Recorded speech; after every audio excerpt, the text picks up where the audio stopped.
2 years, Lebanon has been without a president. 2 years of political deadlock, economic collapse, and a nation stuck in limbo. But that has finally changed.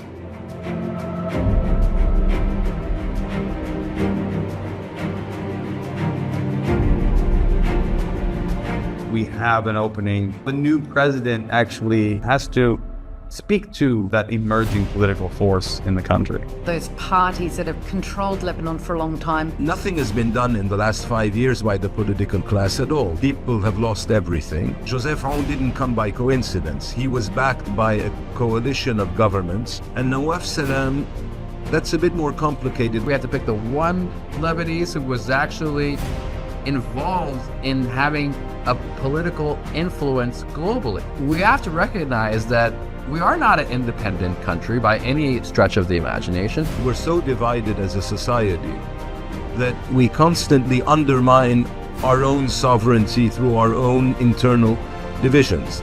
What does this mean for Lebanon's future? Hi everyone, and welcome to another episode of Real Talk.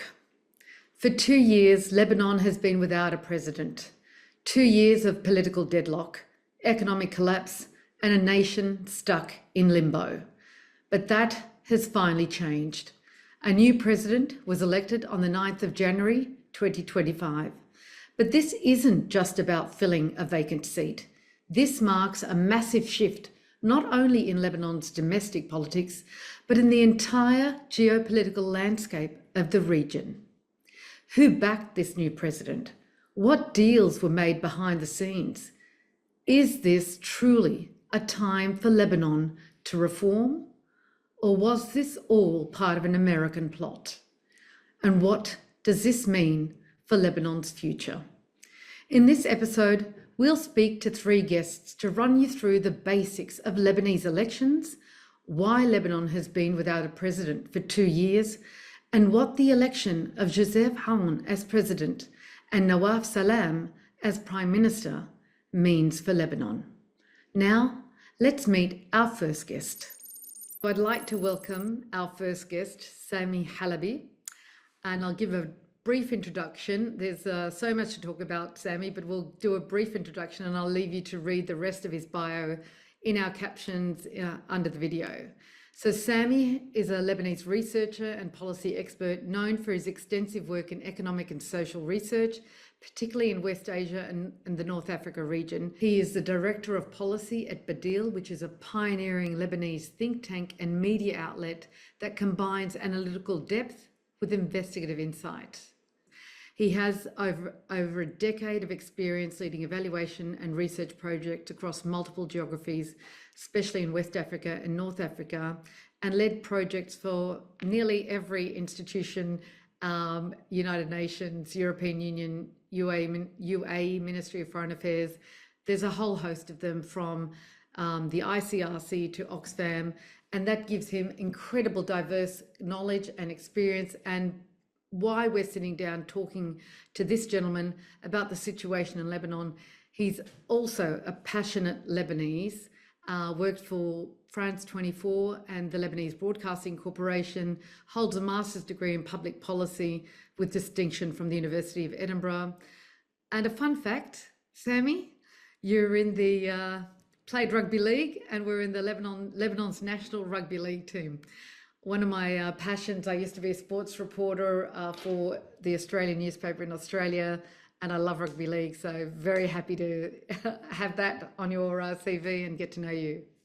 I'm glad you guys dug through and found that this was a lifetime ago, but yeah, it was another life. Thank you, Daisy, for the... Not a bad team either. They keep getting stronger and stronger, so we're very proud of the Lebanese rugby league team. Yes, indeed. So we're going to dive into this, and I just want to set the scene of what our discussion is going to be about. And I'll start with a description of Lebanon that we'll be unpacking throughout this podcast with you, Sami. Since Lebanese independence in 1943, the country's presidential elections have never been solely a domestic competition, but rather inclusive. It's a regional and international competition. Given Lebanon's fragmented social and sectarian nature, almost every sectarian leader has an international patron, with the country considered a proxy arena for geopolitical rivalries.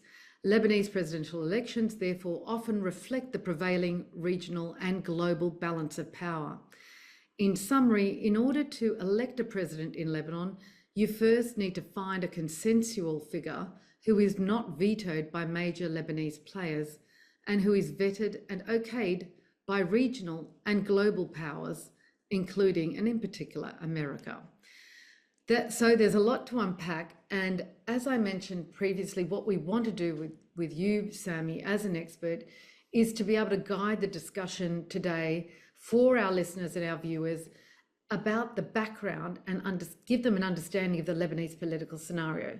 So if you can, in a simplified manner, because I know Lebanese political system with the confessional system and everything else, it's not quite that simple to explain, but I rely on your expertise and journalistic capability to provide people an overview of how the presidential and prime ministerial elections work in Lebanon, considering these different factors, and describe the difference between how they're meant to work constitutionally, but how they really work in reality. Thank you. Well, thanks a lot for having me. I'll do my best. So let's start with the theory. I think Lebanon is a parliamentary republic. So meaning we elect our members of parliament. We do not elect the president of the republic. The parliament elects that person. And then the president designates a prime minister. They need to form a government, get the confidence of the parliament, and then they can move on with their work as the executive. Now, that's in theory what happens. In practice, what happens is there are about 4, 5 major parties that jockey around, and they agree on what happens, and they have representation in parliament. And so really the parliamentary elections are the big prize. If you can get enough parliamentary seats, then you can have a say, and you can be a kingmaker, with 7 to 10 seats, or you can be a spoiler, and so on and so forth. So I think that's the important point to make, is that we have that theoretical system, and that's how it works. In practice, there are 4 or 5 parties, and they represent the different sects in parliament. Since the most recent elections, which is 2022, we've also had a bloc that isn't sectarian.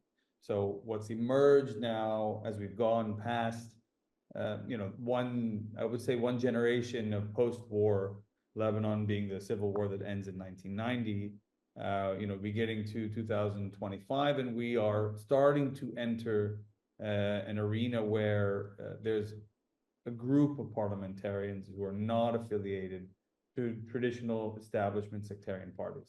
And so what that actually means is we are moving towards a more issue-based discussion around who gets to be a member of parliament, and then by association, who gets to choose the president and then give confidence to the prime minister. So that's kind of how it works. We're very far away from everything being issue-based.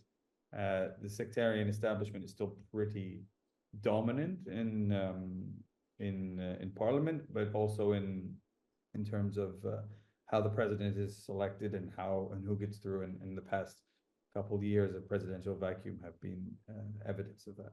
I'm going to jump in there and just dig into a couple of those points to allow our viewers to understand that a bit more. So there's 2 aspects I want to address. Firstly, just briefly, the new bloc that you're talking about is a change group that the 13 that won office but reduced down to 12 in 2022. And they're the new change MPs that the really big movement in the diaspora and within Lebanon elected. And we're looking at, people like Malham Khalaf, Wadah Sadiq, Mark Dow, Najat Saliba, Paul Yakubian, and those.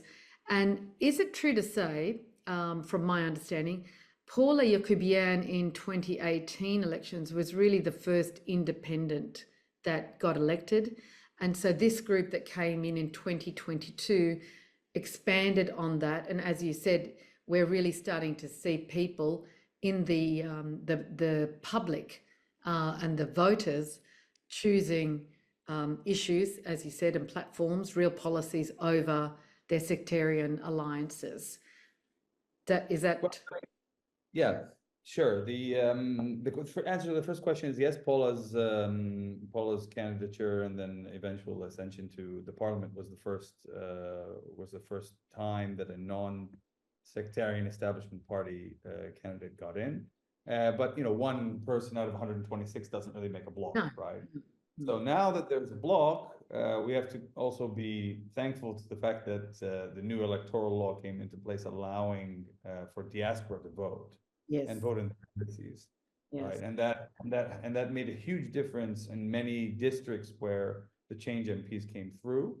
Now, to think of the Change MPs as a cohesive political bloc would be incongruent with reality, shall we say?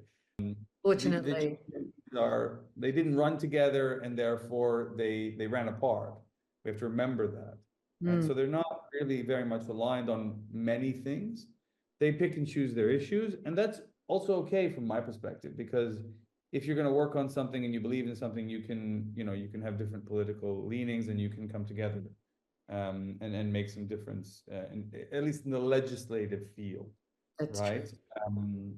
I think what we need to remember is that that political bloc has been working a lot on different issues, and on issues that are important to people, and kind of bringing in the establishment parties on different draft laws and so on. The problem we've had, because there's been no president, the cabinet, the executive has been in caretaker function, and as a result, there hasn't been the ability to implement many laws or even take any steps further.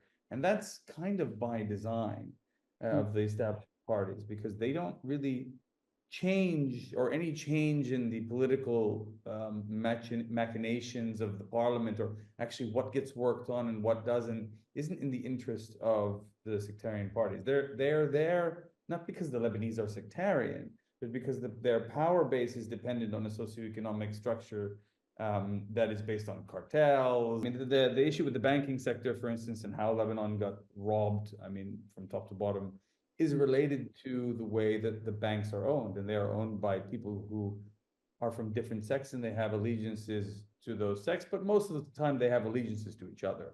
So all of it is a bit of a facade, if you will. It is rooted in historical historical reality. I mean, there's a reason that diaspora is a diaspora, right?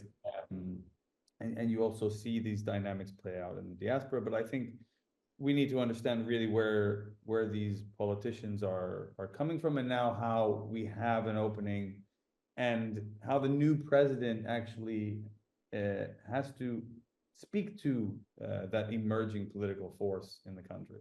Love to get into that topic with you, but because there's so much I have so many questions to discuss with you on the power of that reform bloc that we've seen. But let's put that to the side for a minute, and we'll come back to that conversation on another occasion before the next elections, because it's very important. But right now, going back to the topic, you mentioned the 5 or 6, sectarian leaders, or those parties that have been really the ones that have controlled Lebanon for a long time.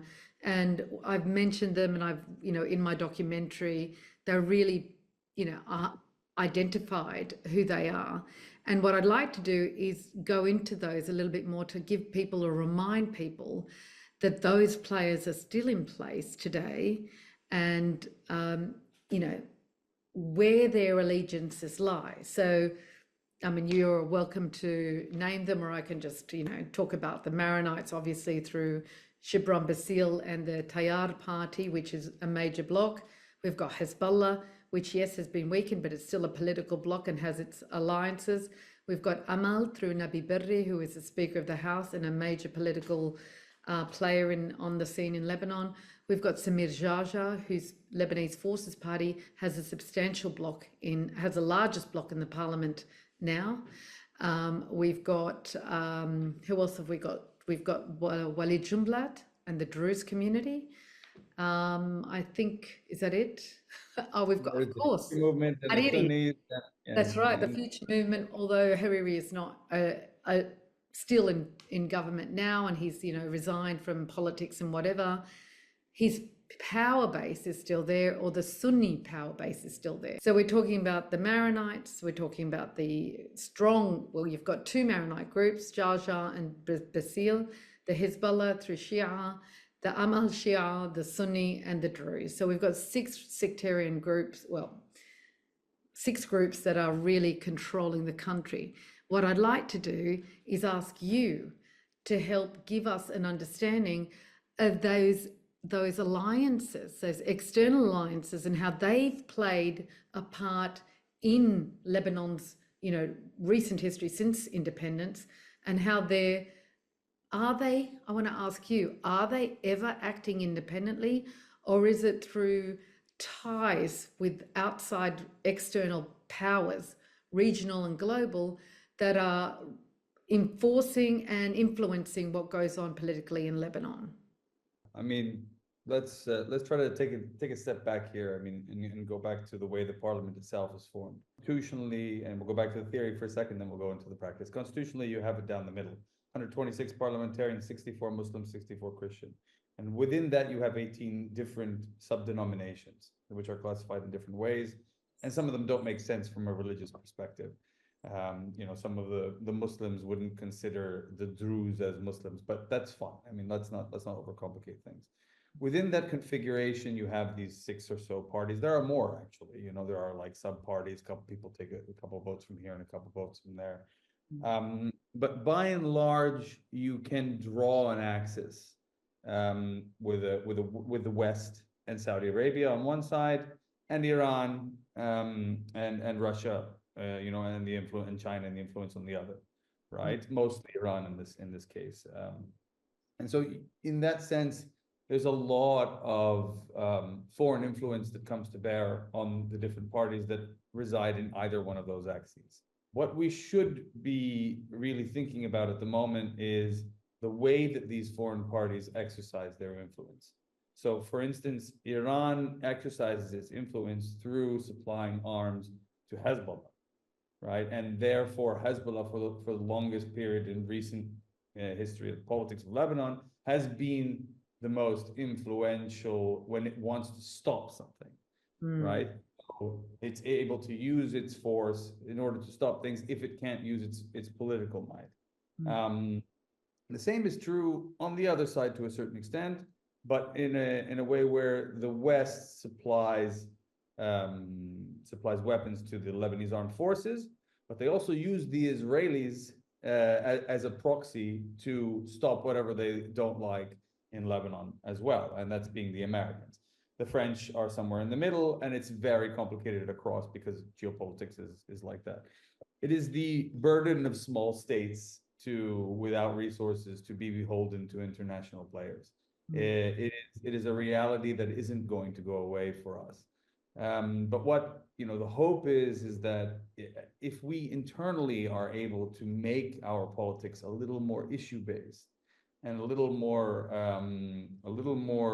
reflective of what the desires of the people actually are, as opposed to a politics of fear, then we're moving in the right direction. And I think what's happened now after this war is, yes, there has been a weakening of Hezbollah, and that has opened up an avenue for people who are less aligned with the political architecture of Lebanon to become president and now prime minister designate. But it also represents an understanding at the international level. I mean, that it's time for Lebanon to move on. We had a political stalemate at the presidential level for 2 years, mostly because we weren't the priority. I mean, Lebanon was deprioritized in many ways years because we became less and less relevant as the Syrian war subsided. Things became sort of a detente in the region, and our influence and our importance became less and less and less. Post October 7th, that changes, right? As Hezbollah and Israel are now embroiled in another conflict, which of course escalated into the conflict over the end of 2024, and now we're here. So we have to see it in this sense. There is an opportunity for Lebanon to move towards better political outcomes with this new president and prime minister, but we also need to be realistic about the fact that they are coming on the back of international forces pushing them forward.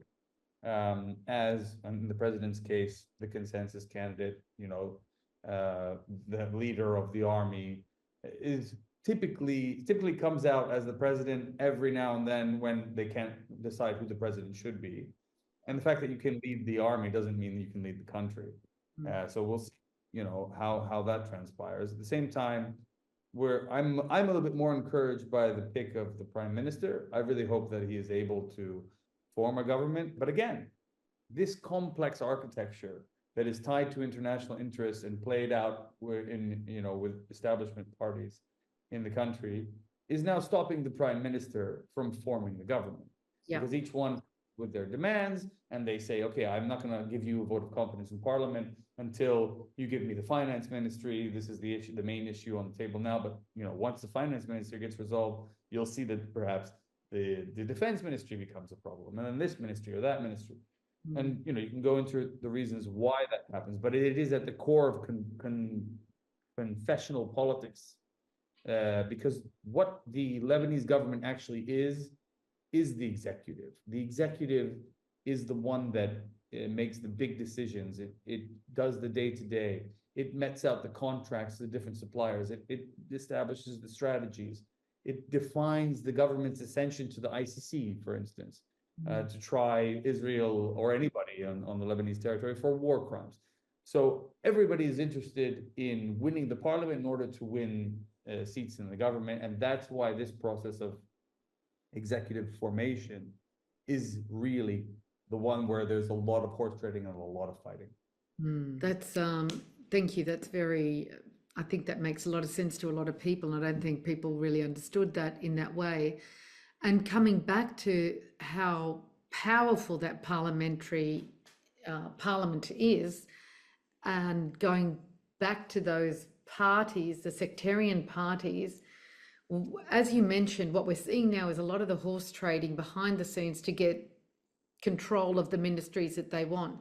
Can you just give us briefly a rundown of which are the main ministries and which sectarian groups or parties want which ministries and why? I mean, there's this idea that there are sovereign ministries in Lebanon, and these are like the big 3 or 5, right? And every election, they sort of change a little bit because one ministry starts becoming more important. I would say at the top, you have Interior, Defense, and Finance, right?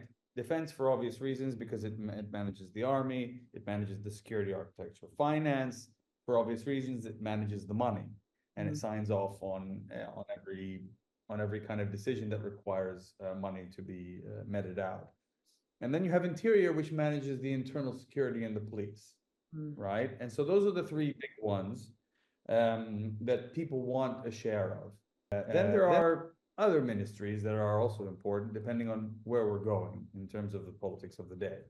So, for instance, the telecom ministry is the ministry that also makes money, because the telecom industry is actually state-owned, and it actually produces good revenue for the country. So, for instance, if there's really a push towards electricity reform, water and energy becomes important. And then, of course, there are several other ministries, like the Ministry of Social Affairs, which is meting out social assistance, which also can help you curry favor with your communities. So you might want to have that one. So you have this sort of competition over these different ministries for different reasons. What's important to understand is that what happens by and large is that someone is appointed as a minister who has nothing to do with that portfolio. It's not like a doctor becomes the Ministry of Health every time. Now that we do have a Minister of Health who is a doctor, you see a lot of improvements in the sector. And that was a lot to do with international pressure, because they want the healthcare system to work. because if the healthcare system doesn't work, you also have migration pressures. This kind of thing comes into play a lot. So for instance, healthcare is one example. Education is also another example. If there's no education for children, people look towards outward migration. It's another large driver of the diaspora for the Lebanese, but also Syrian refugees, which become less of an issue as there have been returns now since the fall of Bashar al-Assad. So this is the reason that the Lebanese politicians fight so much during this process, because once the cabinet is in place, no one knows if it will stay a fully fledged cabinet. The last one was established in 2001. By 2021, sorry, and it lasted a year and a half, and then it became a caretaker cabinet. It's still a caretaker cabinet. Yeah. So there's still a lot of power and influence to be had because of the stalemates that happened. So this is why we're seeing this drawn out process now in terms of when this government is actually formed and how it's actually formed. Before we go into another topic, I want you to, if you can, please tell us which parties or which sectarian groups normally get those posts. Like the Ministry of Finance is normally for the Shia, or Amal has really been appointing the Minister of Finance. Defence usually goes to the Maronite. So I just want to give people that sort of understanding of what religious group or sectarian group usually gets those top ministries. And if you can just... We'll start from the first question, right?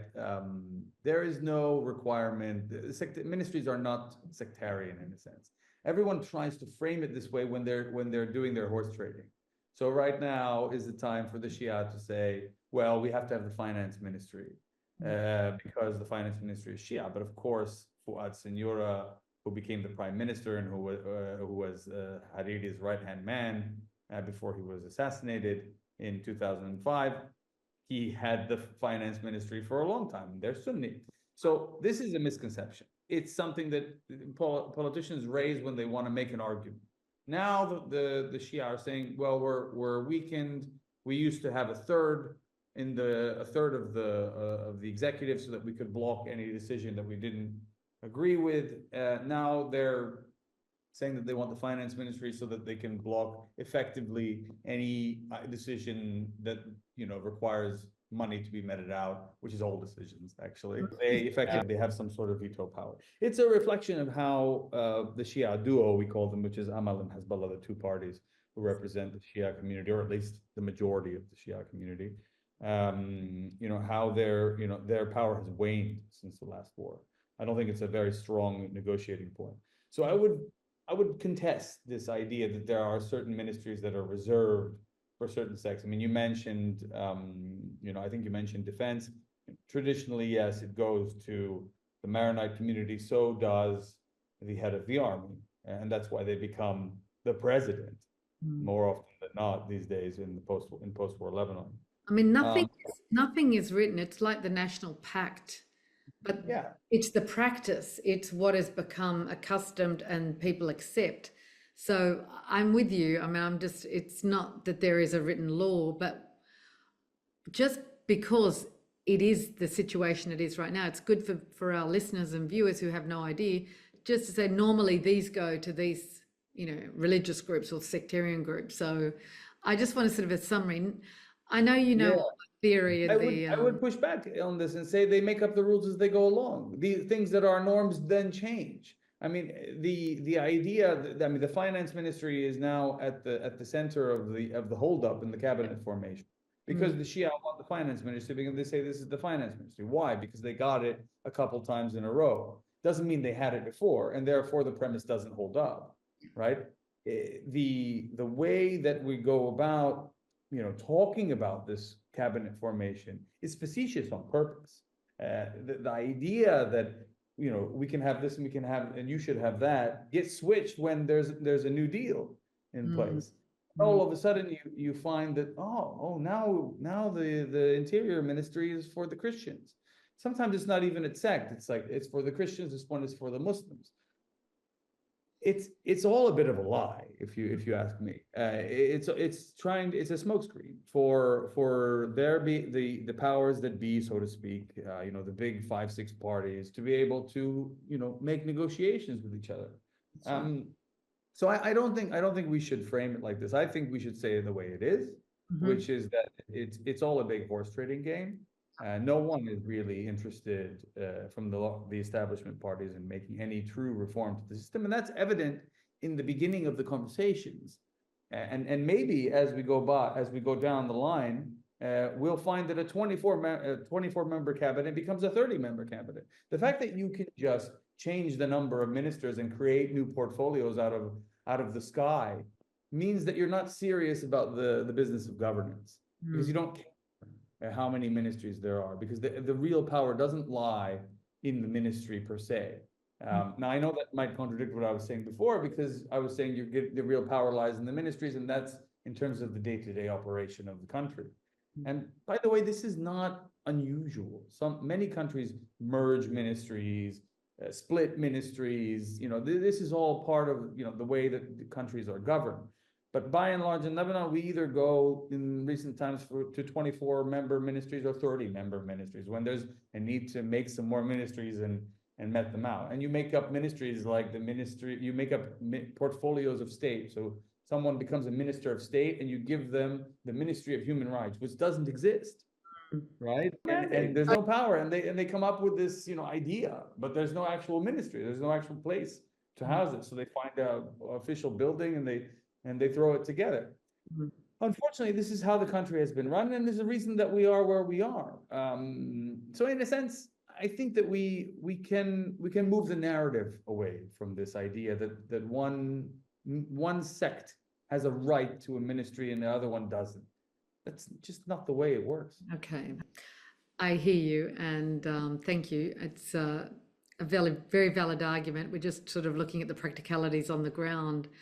I want to then just go back to to discuss the external influence on Lebanon, and really, identify the main external players that have had a lot of influence. Of course, we've talked about America, we know about France, but I'd like to get your take on who those players are that have had and still have tremendous influence on Lebanon today. I mean, you mentioned America and France being the ex-colonial power, America being the global hegemon. I mean, that's obvious. You have Iran, which is very much influential in terms of the Shia community, in terms of Hezbollah, supporting their militia to do whatever they do in Lebanon. We can get into that at a later point. You also have Saudi Arabia, right? Which is very much interested in the Sunni community and also in the economics of Lebanon. Less and less so. They've divested a lot since around 2006 and 7, and then after that, around that time, you also had the entrance of players such as Qatar, which has a certain political ideology. Yes, nominally they are Sunni Muslims in Qatar, but at the same time, they adopt a different kind of influence in the region where they're more aligned with sort of Muslim Brotherhood-esque movements, and so they make entry roads into different countries. And the last time we had a presidential vacuum, the Qataris solved it by meting out money to the different parties, putting them into a room in Doha and coming up with a new political formula, which saw the last president, Aoun, coincidentally the same last name, no relation to the current president, Aoun, come into the presidential palace. So you have Qatar, Saudi, which are often at loggerheads over different issues from the Gulf. You have Iran with its influence over the Shia community in the south and in the Bekaa, and also in other areas. And then you have the main Western powers, which is the Americans and the French. And their influence comes to bear based on their interests in the region. I mean, and there are many different interests in the region, from a geopolitical level to thinking about energy, security, and so on. So you wouldn't, China, Russia, those players are not involved, or are they involved through another player? Are they more not directly involved in Lebanon anymore? China has never really been, but Russia or the Soviet Union was. But yeah, I'm just wondering whether the Russians still have some sort of direct influence? Yeah, I'm just I would say that the Chinese and the Russians don't really feel like they need to expend political capital on Lebanon. It's kind of, they're playing a bigger game, so to speak. They would very much defer the policy on Lebanon to Iran, for instance, from the Chinese and Russian side. Say, okay, we'll talk to the Iranians and we'll make a deal as per our interest. The Russians have been more interested in Syria, for instance. As of late, I mean, since ever in modern political history, and now their interest in what happens next for their bases on the Mediterranean is key to their calculations there. So there hasn't been a lot of influence. I would say the Chinese tried to make some economic inroads at some point. Anyone who's been to Lebanon will find out when they arrive that they can choose from 2 phone companies. There is a third network that the Chinese built as a sample back when nobody knew what Huawei was except people in the telecom industry. That still exists. It's used by the security services for different things. So the Chinese have been around, but they're not really influential because Lebanon is still a small fish to fry in a bigger pot, so to speak. In the pot of West Asia and North Africa, you have this hodgepodge of interests, and so I think that they're not that interested. But when it comes to different issues that might affect their regional plans, then yeah, they will get involved. But it just hasn't come to that yet. not on that scale. And I think back to the Lebanese Civil War, where you had maybe 15 external players participating because there were so many militias in Lebanon. But it's a different scene now. And it's consolidated because people or, external forces have been eliminated, like Libya and Iraq, just taken off the scene, no longer power blocks. And so we've, reduced the number of those real powers around the world. Let me shift the conversation now to the presidential vacuum, because I'd like to give people much more of an understanding, because presidential vacuums in Lebanon have become the norm. And we've seen it time and again, at least 5, Lebanon's faced 5 presidential vacuums. And it's really, important to understand how that happens and has happened so many times for Lebanon. Can you give us an insight into why this has become and is becoming a norm, looking back at the historical vacuums that Lebanon has faced? I mean, let's start with the practical reason why is because the Constitution doesn't appoint someone as an acting president if we can't come together and parliamentary blocks can't elect one. So you end up with a vacuum, right? And by virtue, those parliamentary blocks are fractious. They are opposed to each other. They're looking for a way to get as much as they can get out of acquiescing, shall we say, to this or that president. So they'll push different candidates, and if they don't get what they want, they'll make alliances in order to block things. So there needs to be a certain quota in parliament for you to be able to elect the president. And if you don't get to that quota, and that's what happened for the longest time, you can't elect the president. At the same time, the Speaker of the Parliament has to agree to hold a session. And if he doesn't agree, or hopefully one day she doesn't agree, then there's no president. So you have these practical stumbling blocks, which are then abused by the political class in order to get concessions to move towards a presidential candidate. Now, what used to happen during the era where the Syrian army occupied Lebanon, which was from 1976 until 2005, was that the Syrians would have the influence over the process for the most part. And they would, of course, have to negotiate with the political powers that be, represented by the external powers. But they would, eventually say, okay, this is the cabinet, you're going to go with it, or we're going to, get rid of you, essentially. And by and large, that would happen with some adjustments. With the Syrians leaving, or at least the Syrian army leaving the country, in 2005. This is the dynamic that we saw more and more of, because there isn't a hegemon that comes in and says, okay, this is how it's going to go. This is what you guys are going to do. So there's a lot more, trading and jockeying until everybody can agree. I mean, you cannot make all the people happy all of the time. It doesn't work. And this is essentially one of the issues of governance that we face over and over again. It's that you're not trying to pick the best person for the job. You're trying to pick the best Maronite Christian for the job. And so that reduces your talent pool to about 20% of viable candidates. And then within those 20%, you need the 100% of the political establishment to then agree on who is going to be the president and who isn't. Otherwise, they'll stall.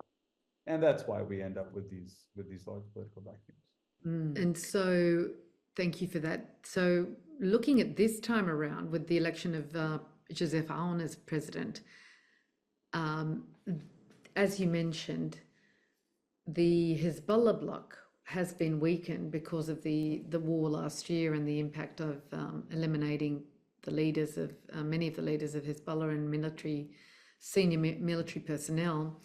Do you believe that helped in reducing the pressure on the other parliamentary blocs within the parliament in choosing Joseph Aoun and being able to back Joseph Aoun, and knowing that Joseph Aoun obviously was given the tick of okay from America? Do you believe that weakening of Hezbollah allowed for his final selection as president? Certainly, I think it had a major part in his coming to the fore.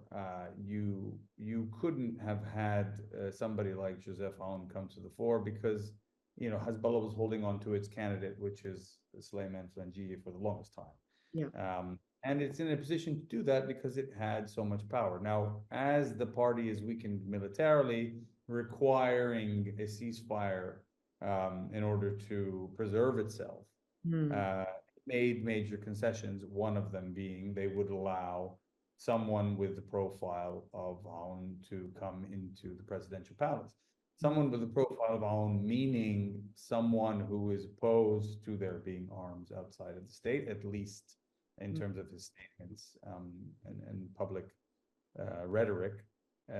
And then someone who's also viewed to be a strong figure. And there is this obsession with a strong figure being, representing the Christian community, because there is also a perception amongst some people in the Christian community that they lost out on their power after the end of the Lebanese Civil War, when they made an agreement to share more power with the other Muslim communities as part of this national pact. Because previous to the Civil War, there was the Christian community had more political representation in the structure of Lebanese politics than it does afterwards. So that's why there is this idea that, okay, should we bring somebody who's strong?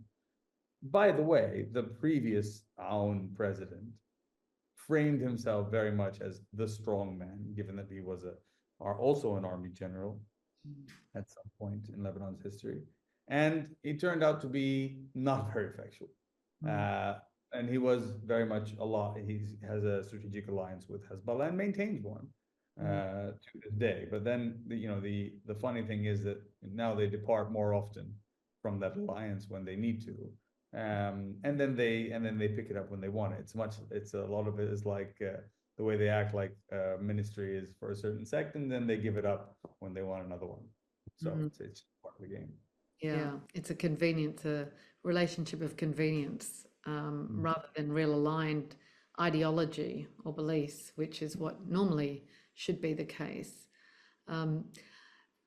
Before I go, you've just mentioned something really important, and that is the powers and the previous strength that the Maronites had in Lebanon. I want to go into the changes that came in, just if you can explain to people, because we call them the three presidents, the president, prime minister, and the speaker of the house are three presidents. To people, it's very confusing. So I'd like to just delve into that too, because it happened after Taif and after the Doha Agreement, where those powers that were normally assigned to the president and the executive orders and were diluted or realigned. So could you explain the difference in the power of a president, of a prime minister, and of the speaker of the house, and where their weight and how, in instances, no doubt, they are required to vote together or to be aligned in order for things to get through? Yeah, I mean, I won't get too much into the weeds, but I will try to explain how it works. I mean, this idea that the president should be a Maronite Christian, the prime minister should be a Sunni Muslim, and the speaker of parliament should be a Shia Muslim comes from the National Pact, which is an unwritten pact between the different communities, that this would be how it works. And then there are checks and balances. So I mentioned the fact that there wasn't a president because the Speaker of Parliament didn't call a session for there to be a president. He could also never put on the parliamentary agenda a draft law that another sect wants. So he has the right to veto. The Sunni prime minister is the prime minister who runs the executive function of government, the day-to-day, the ministers, the ministries. He can resign, he can put the country into the cabinet into caretaker mode and stop the country from moving forward. So he also has veto power. Then the president has to sign off on the laws, the same way that the American president has to sign off on the laws. And if he doesn't want that to happen, he doesn't do it. The president also designates the prime minister. So they have a lot of power in seeing who is the person who gets to run the executive. In a sense, it was meant to create checks and balances between the communities, so that one person would never take over the other. One sect would never take over the other effectively. In practice, it has just meant a lot of stalemate, a lot of rotting. I would like it's not roadblocks, but then it ends up when things don't get addressed, they rot, they fester.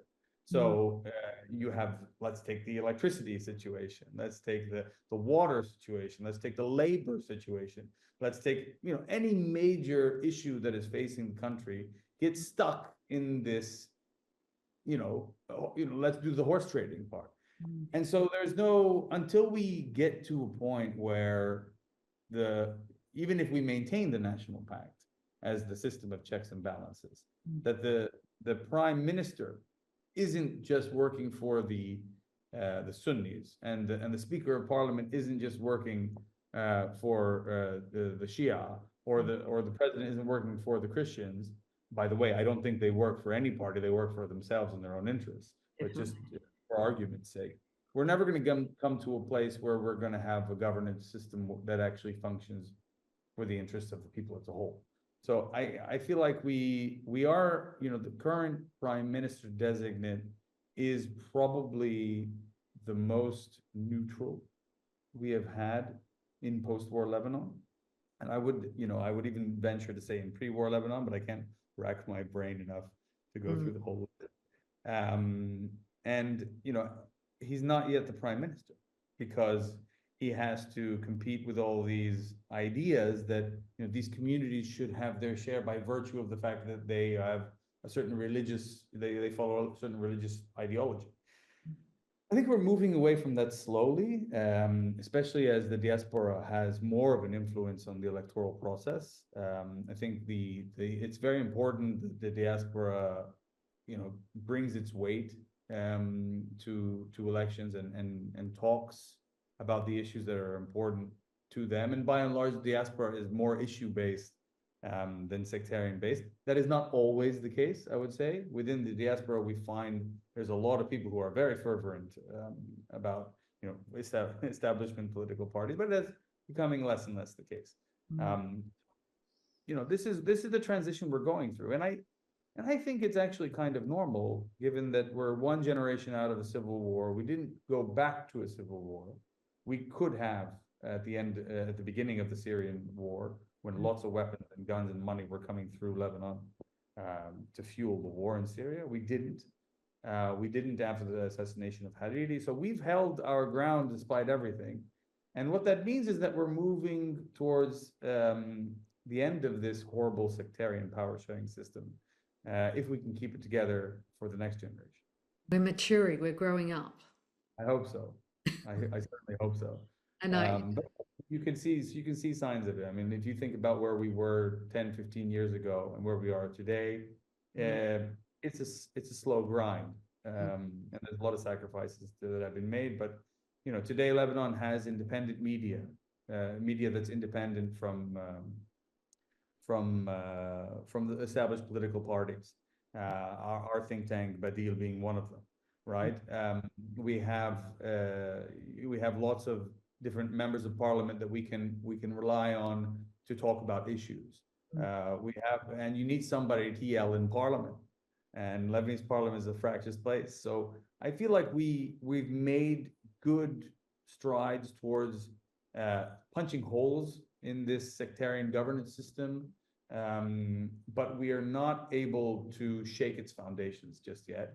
For that, we will need more representation. We will need more action by different communities, and we will need people to understand that issues are more important than sex. But we will get there if we keep moving in the right direction. I feel like we have an opportunity now that we shouldn't lose, and we need to take it. We're getting close. We've run over time, but I'm fascinated, and I've got so much I would love to talk to you about. But I've got to finish off, and I want to just finish off, bringing us back to the election of President Aoun and the Prime Minister designate Nawaf Salam. And from what we read, you're a bit skeptical about their ability to really affect change in Lebanon.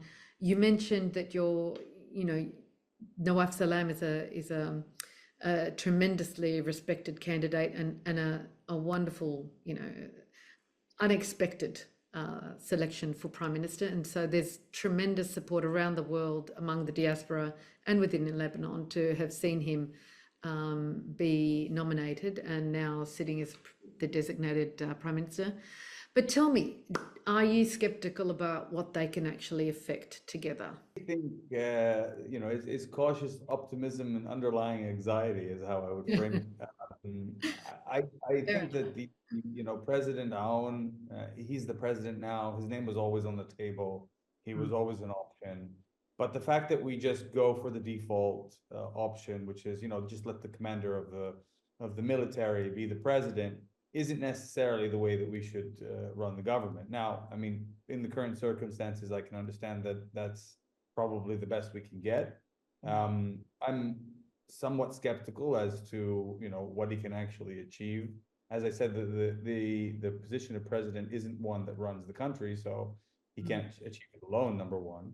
And number two, being the president doesn't necessarily mean that being the commander of the army doesn't necessarily mean that you know how to run a country, that you have the empathy to deal, with issues around healthcare and education and so on and so forth. Military commanders often have military solutions. They often focus on the security state. We don't need more of that. We don't need the military tribunal trying civilians as they do. Whenever they don't like what they say. We don't need a heavy-handed approach to every single issue. When you're a hammer, you think everything is a nail. So yeah, I mean, I'm a bit skeptical that this is going to produce the right kind of governance.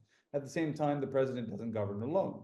I think Nawaf Salam is the right kind of person for the job.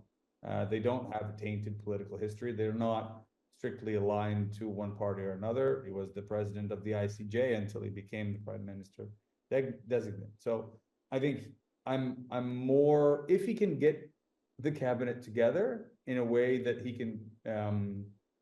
can actually implement his program, then I think we are in a good place.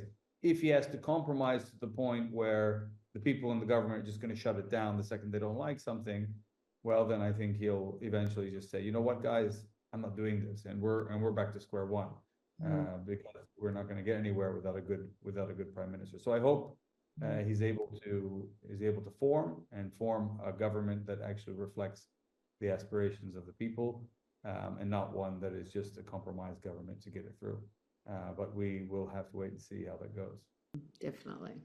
Definitely. Fascinating discussion. I'd love to keep going, and we will get you back on for further discussions. Thank you very much, Sami. It's been a really engaging and interesting, truly interesting conversation with you. Pleasure. Thanks for having me. Lebanese political elections are a tangled web, to say the least.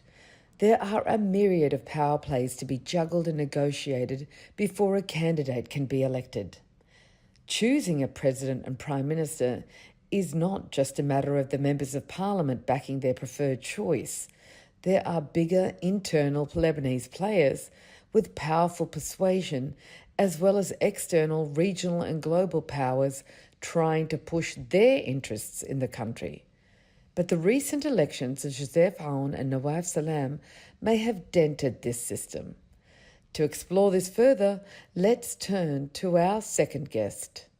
Welcome, Michael Young, my second guest in this three-part series. We're talking to three major experts on the issues related to the imminent and current changes that have happened in Lebanon over the last month.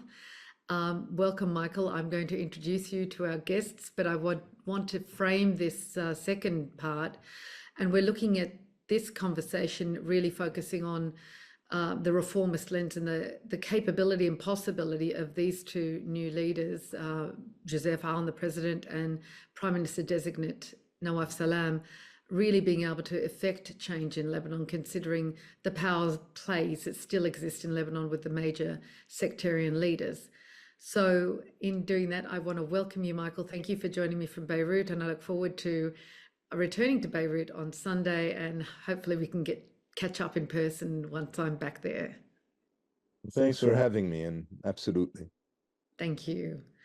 So just to introduce you to our listeners and our viewers, Michael Young is a Lebanese-American journalist and author known for his insightful analysis of Middle Eastern politics. He served as the opinion editor of the Daily Star newspaper in Beirut and is currently a senior editor at the Carnegie Middle East Center.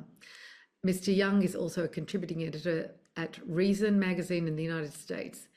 In 2010, Mr. Young authored The Ghosts of Martyr Square, an eyewitness account of Lebanon's life struggle, a detailed narrative of Lebanon's political landscape following the assassination of former Prime Minister Rafik Hariri. The book was selected by the Wall Street Journal as one of its 10 notable books of that year. And Michael Young holds a Bachelor of Arts in Political Science from the American University of Beirut and a Master's of Arts in International Relations, specializing in the Middle East from the Johns Hopkins School of Advanced International Studies in Washington, D.C. Welcome again, Michael. I'm going to just provide people with a foundation for our first question, and in order to begin this conversation and this part of the discussion. So we look at Lebanon today, and due to its sectarian demographic made up of 18 different religious sects, the power has historically oscillated between the three different main religious sects: the Maronites, the Sunnis, and the Shiites, and the hold of power they have had over each other as well as the country. At Lebanon's independence in 1943, the power lay primarily with the French-backed Maronite Christian community through the presidency. Then after the Civil War from 1975 to 1990, a power shift was experienced. The Taif Agreement in 1990, which saw the end of the Civil War, saw the Sunnis rise in the role of the Prime Minister to gaining greater power within that national pact that Lebanon has been ruled under for decades.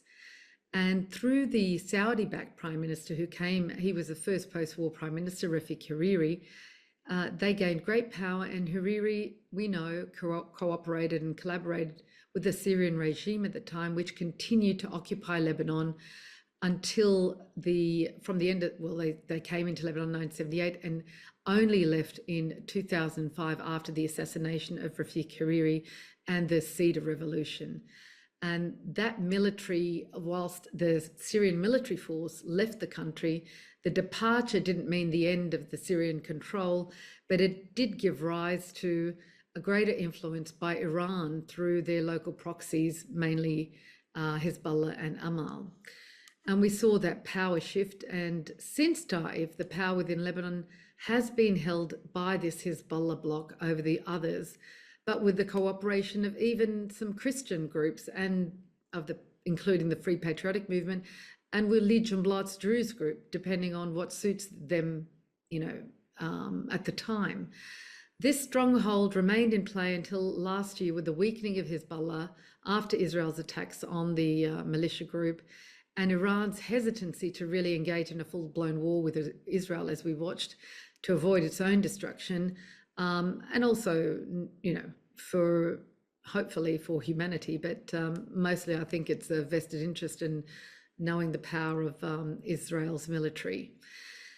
As mentioned earlier, with our first guest, Sami Halabi, 2025 has started with drastic shifts away from Syrian and Iranian hegemony through the election of President Joseph Aoun and the Prime Minister designate, Nawaf Salam, who are not in any way politically aligned to those traditional parties.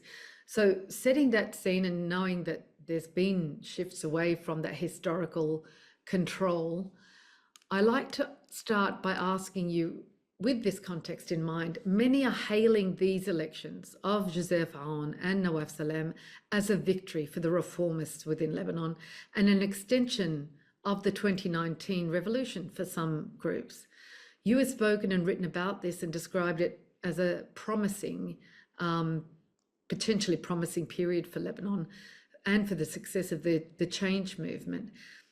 What I'd like to ask you is if you could explain to us the reasons why you believe this is an important shift towards greater success and hope for Lebanon. Well, I'm not sure that it'll be the success of reform. I mean, we have to understand that there are many very powerful elements in Lebanese society, by which I mean the traditional political class, the sectarian leadership, the cartels, the banking sector.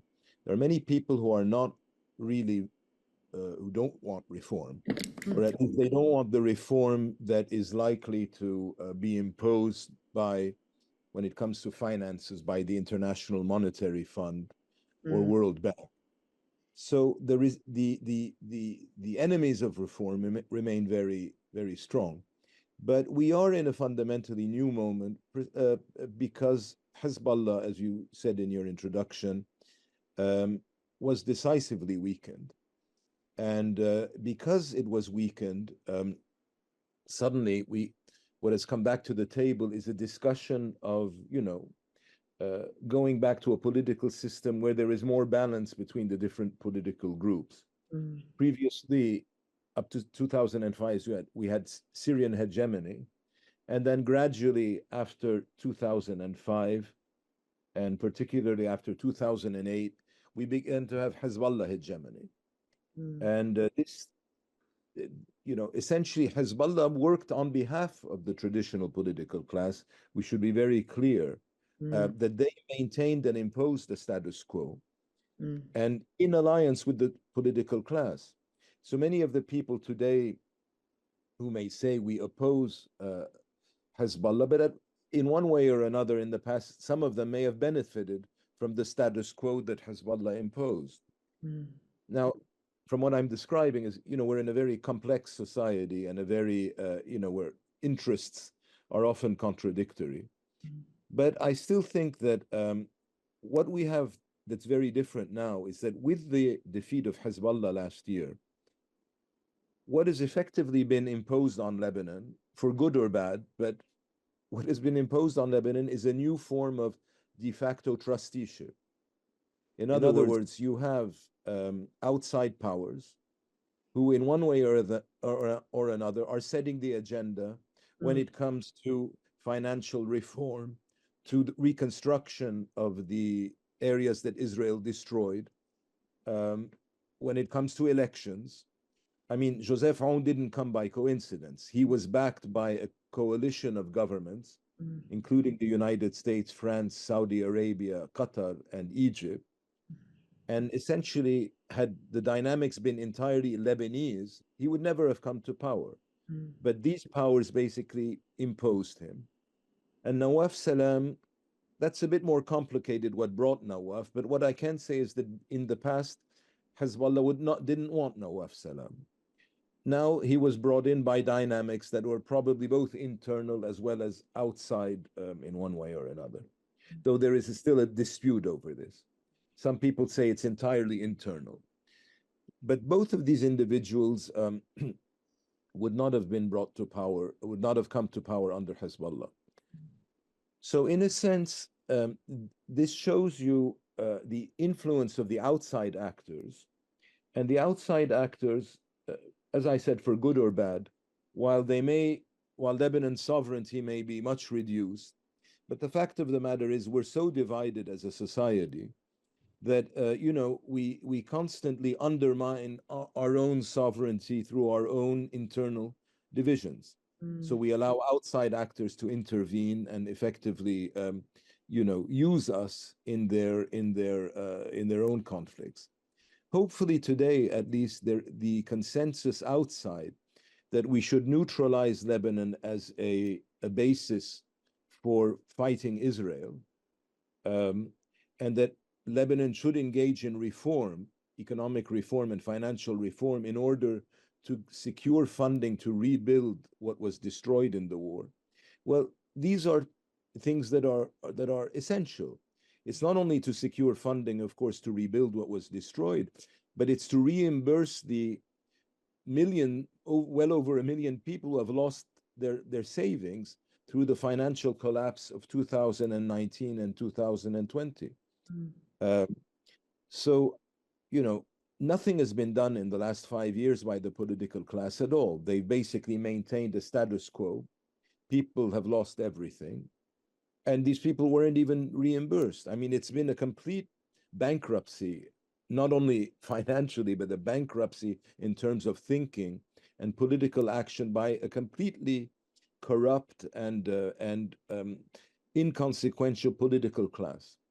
So that, as I said, the status quo was supported by Hezbollah. Today, this has been broken.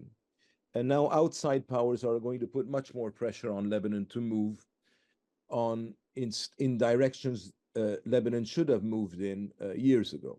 Let me dive into that a little bit, and why it is in the interests of those external powers to force or encourage or influence Lebanon to move in that direction that is good for the country, that is good for the people.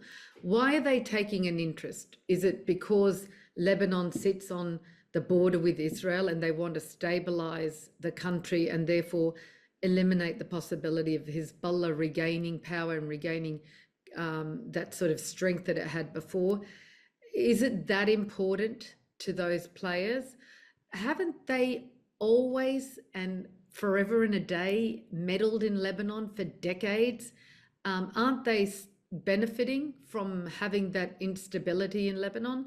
I'm something that, why are they so interested? Why is it so important right now for Lebanon to finally get with the system, to get with it and get on track?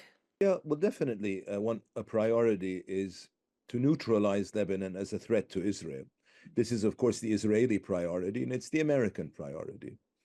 But I would add, I don't really think regional powers want Lebanon to be unstable. I think no one wants instability in the region anymore. The region has been suffering from well over a decade of 2 decades now of instability. So I think a lot of countries in the region would like to stabilize it. Lebanon is, of course, one country that has been unstable. So yes, there is on the one hand an effort to neutralize Lebanon as a place that can threaten Israel.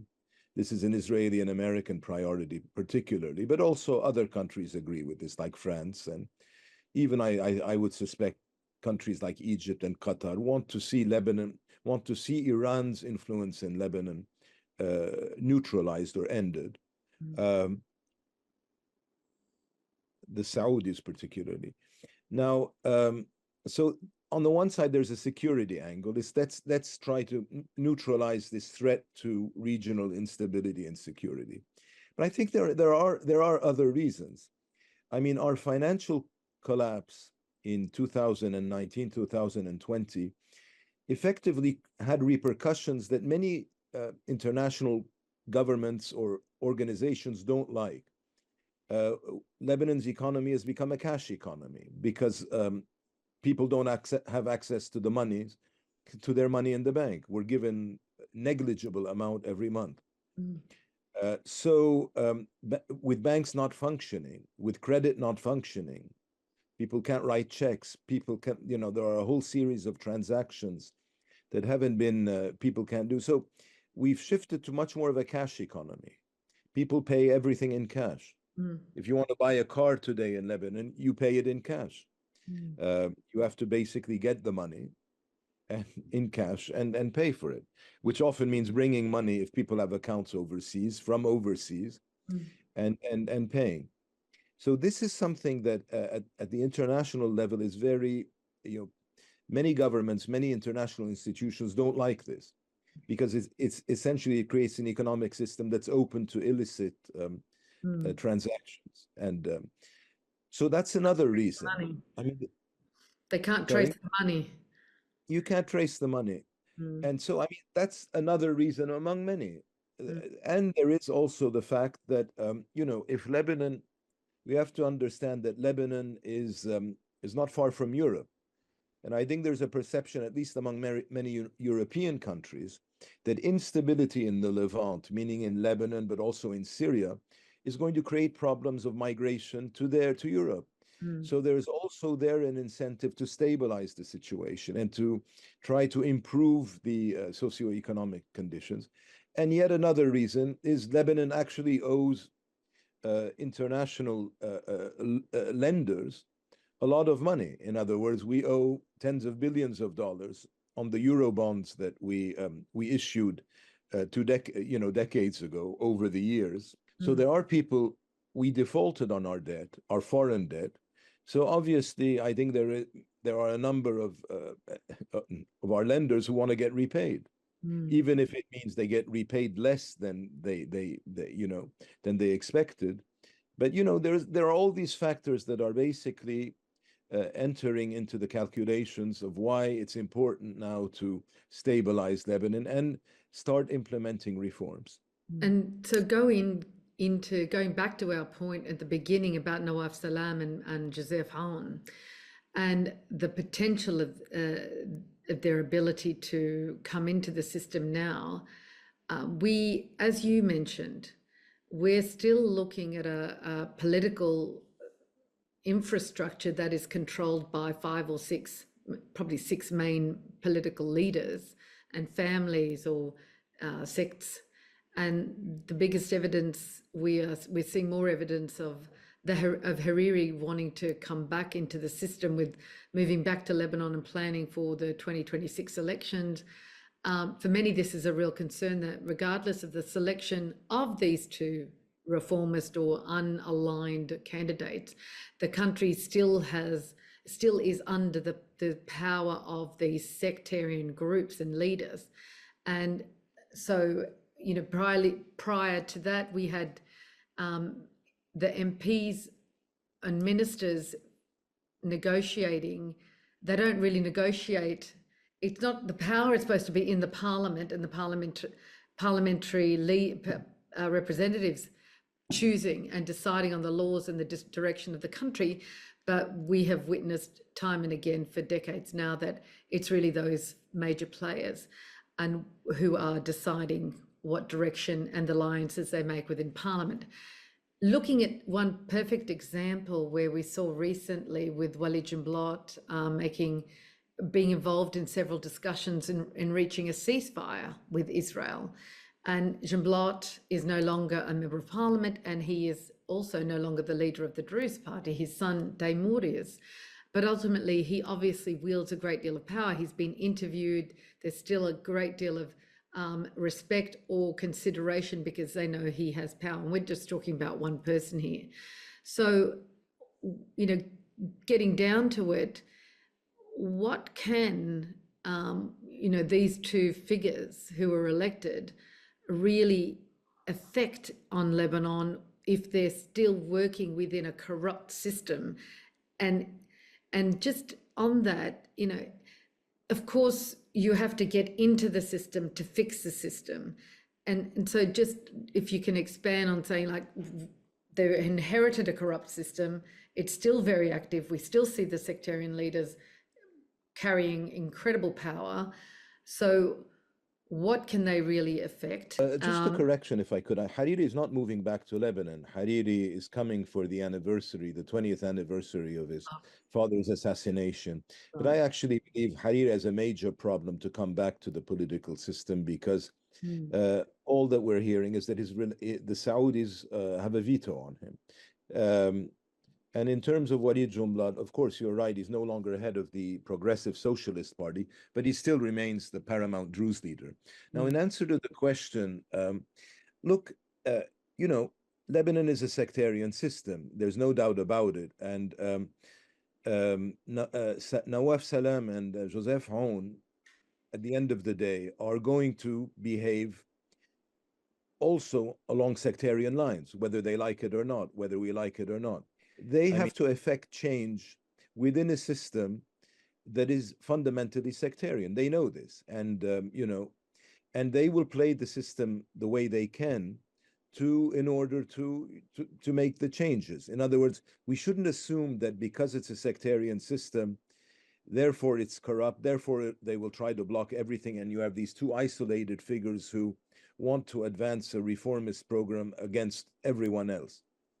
You know, Joseph Aoun certainly has ambitions within the Maronite community to bring people to his side, and maybe even establish a political organization of his own, or at the very least to establish a bloc in parliament in next year's elections to help support his agenda. Both these players are going to operate and are intimately familiar with the sectarian system, and they have in the past collaborated with sectarian leaders, and in many regards, maybe even their reflexes in one way or another, many of their reflexes are sectarian reflexes. In other words, we shouldn't see it as a black or white proposition. The thing is, what they're going to have to do is they're going to have to take advantage of the international pressure on Lebanon that exists today to try to push forward on key dimensions of their political agenda, which means, first of all, introducing political reforms, economic reforms. For example, a vital step will be to restructure the banking sector, without which you cannot really grow the economy in an effective way. And they're going to find a lot of resistance there. They're also going to, of course, an absolute priority is to implement Resolution 1701 and ensure that Hezbollah is not present with its weapons south of the Litani. That's an absolute priority. That's why Joseph Aoun was brought to power by the Americans and the others, because they know that only the army can fill the vacuum left by Hezbollah, the security vacuum. That's why they brought the commander of the army. And he also is someone who has personal credibility and is apparently not corrupt. So he sort of checked many of the boxes. Later on, he will probably try to address the issue of Hezbollah's weapons. I don't see him doing this before the elections of next year, to be honest. This is a very sensitive issue because Hezbollah doesn't want to disarm. And in many regards, its decision is not entirely in its hands. It will have to involve Iran. But I also think internally, any discussion about disarming Hezbollah is going almost automatically to open a wider debate or discussion on constitutional representation. In other words, you mentioned the Ta'if Agreement of 1989, but you know there is a certain the Shia community feels to a certain extent that its representation can be increased, even though they actually have probably the most influential position in Lebanon today, who is the Speaker of Parliament. Yes. And they've had it, I mean, the Speaker of Parliament is a Shia Muslim, and we've had the same Speaker of Parliament since 1992. And the only way he's going to leave office is probably on his back. So, you know, they've had a lot of influence in this system. But if you're going to open a discussion of Hezbollah's weapons, my feeling is that they're going to say, well, let's open a wider discussion on our representation in the political system. If we're supposed to abandon our weapons, what can we get out of it politically? Quid pro quo. Yeah, well, that's fine. I mean, I don't necessarily think that's a bad idea. And even the Lebanese forces leader Samir Jaja, in a speech at the end of last year, the Lebanese forces had a day of the martyr. Every year they have what is called the Day of the Martyr, and he made a speech then, and he actually said, if you want to discuss the system, you know, let's open a discussion on the system, but disarm. So this idea, I think we have to understand, is not something that can be done in the short term before the elections next year. It has to take place if it takes place after the elections. I wanted just to touch on a few of those very important points you made there. Firstly, the point of disarming Hezbollah. Many have questioned why Joseph Aoun was elected, but in your opinion, is he the most suitable candidate at this time to come into Lebanon as a president? And considering those other candidates that were put forward in earlier presidential, you know, sessions for the election of the president, is he, and is that why he was more successful now? You mentioned the fact that with Hezbollah being weakened, they eventually agreed to him.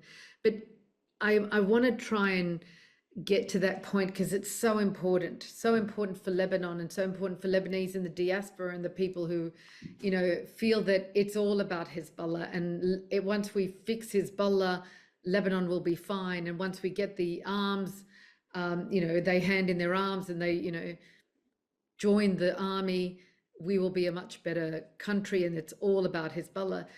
So let's look at the candidacy and the possibility of this president being the person that can have that conversation. And you mentioned it would happen after the elections, and I think you're absolutely right. You can't come in with your first, you know, point of order or action to disarm Hezbollah. But let's look. I just want to ask you your opinion on him as the character, the leader of the Lebanese army. He hasn't had any real conflict, or they haven't, have they had any real disagreements between the army and Hezbollah? They've had to work together to fight off ISIS in 2017, I think it was. They've had to work in some respects together. But is he the only person or the best person and probably the most suitable person right now to be able to start that conversation and possibly get Hezbollah to disarm? Part of this comes back to your previous question. How will he deal with the leadership? And one other reason, and I should mention it, is very important. It's that he has influence in the army. And traditionally in Lebanon, you've had the sectarian leaders that have represented one center of power. And you've had the army and the state, but the army particularly, that has represented an alternative center of power. And if you remember, under the president who came in 1958 until 1964, Fuad Shahab, he was very much opposed to the sectarian leaders. And he had great contempt for them. And he could rely on the army. And so this is why I think the political class was not happy to have Joseph Aoun become president. Because in a way, he can rely on an alternative center of power that they don't control, or that they control in a very limited way. Everyone has influence in the army, but at the end of the day, it's a hierarchy. It's an institution that will follow its hierarchy. So in that sense, I think, yes, under the circumstances, he was the best candidate we could have had today. He's also, as I said, personally considered to be honest, which in this country, if someone knows a little bit how Lebanon functions, that's very rare. I mean, this is a country that's riven with corruption, and many of his predecessors were corrupt. He's not, and I think he came with a plan, and we saw this in his inaugural speech. He has a plan. Part of this involves saying only the Lebanese state should have that the Lebanese state should have a monopoly on weapons. But he also spoke about many other important things in terms of rethinking the administrative structure of Lebanon. And certainly this was an appeal to his Christian audience, because of course he has ambitions to expand his power and influence within the Christian political sphere as a way of consolidating his position. This is why I was telling you earlier, they will play sectarian politics in order to strengthen their hand in the system. I want to go into our final topic and look at the current situation and the very present situation of the announcement of the cabinet by Nawaf Salam and the possibility. I mean, I just would love your opinion, and if you could share with us the whole process that he's been through. People have said he's, faced a great deal of pushback and criticism, or the haggling that they've always been doing for ministries, and we're used to that. And I think that's just, happens everywhere in the world, but it's on another level in Lebanon. But I'd like to get your opinion on what of course, you've been experiencing, understanding, had conversations with people, know what's going on a bit more intimately than I would have, and a lot of people have. So and the possibility today that a cabinet might be announced. But just take us through that process of what Nawaf Salam's gone through, and the likelihood of him getting the cabinet that he actually wants. Yeah, look, I think in Lebanon, one thing you have to keep in mind is that whoever forms a government, immediately he will be criticized by everyone, and everyone knows better than he does or she does. We haven't had a female prime minister, but everyone knows better. Everyone has all the clues. Everyone is now. Certainly, I think in the process that Nawaf Salam is engaged in, one could criticize one or two things, but at the end of the day, he came in with 4 conditions to appoint ministers. He stuck to those 4 conditions. One of them is that they should not come from political parties, but they should have the approval, obviously, of political parties, because he's speaking with parliamentary blocs. The way the constitution in Lebanon works is that once a prime minister is appointed, he then engages in consultations with the parliamentary blocs. And he doesn't have to take what they say into consideration, but he has to know a little bit what they're looking for, the kind of candidates. What he's done is he's tried to put a team together that fulfills the several conditions: that they not be members of political parties, that they not be candidates for the coming parliamentary or municipal elections, that they have competence, that they should have competence in the ministries which they'll be appointed to. And I can't quite remember the 4th, but it'll come to me. But basically, he stuck to these conditions. I think he will have a government today, probably, and I think it will probably be better than previous governments. I hope I'm right. But as I said, I think there is a level of international pressure here to say, we want to make sure this government does what it says it will do. I think Nawaf Salam and I think Joseph Aoun both want to engage in genuine reforms. And therefore, they have a better chance of succeeding than previous governments. And if Hezbollah does not have a blockage power over the government and its agenda, it can proceed, not only Hezbollah, but Hezbollah and their allies, or if no one has any blockage over the cabinet, I don't want to just blame one side here. If there is a consensus in the government, then we can progress. I think we can progress.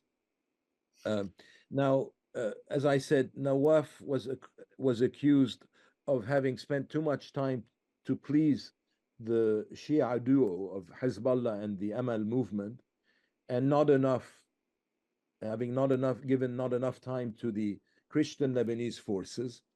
Well, that's true, but actually what came out of it is that when the Lebanese forces said, what about us?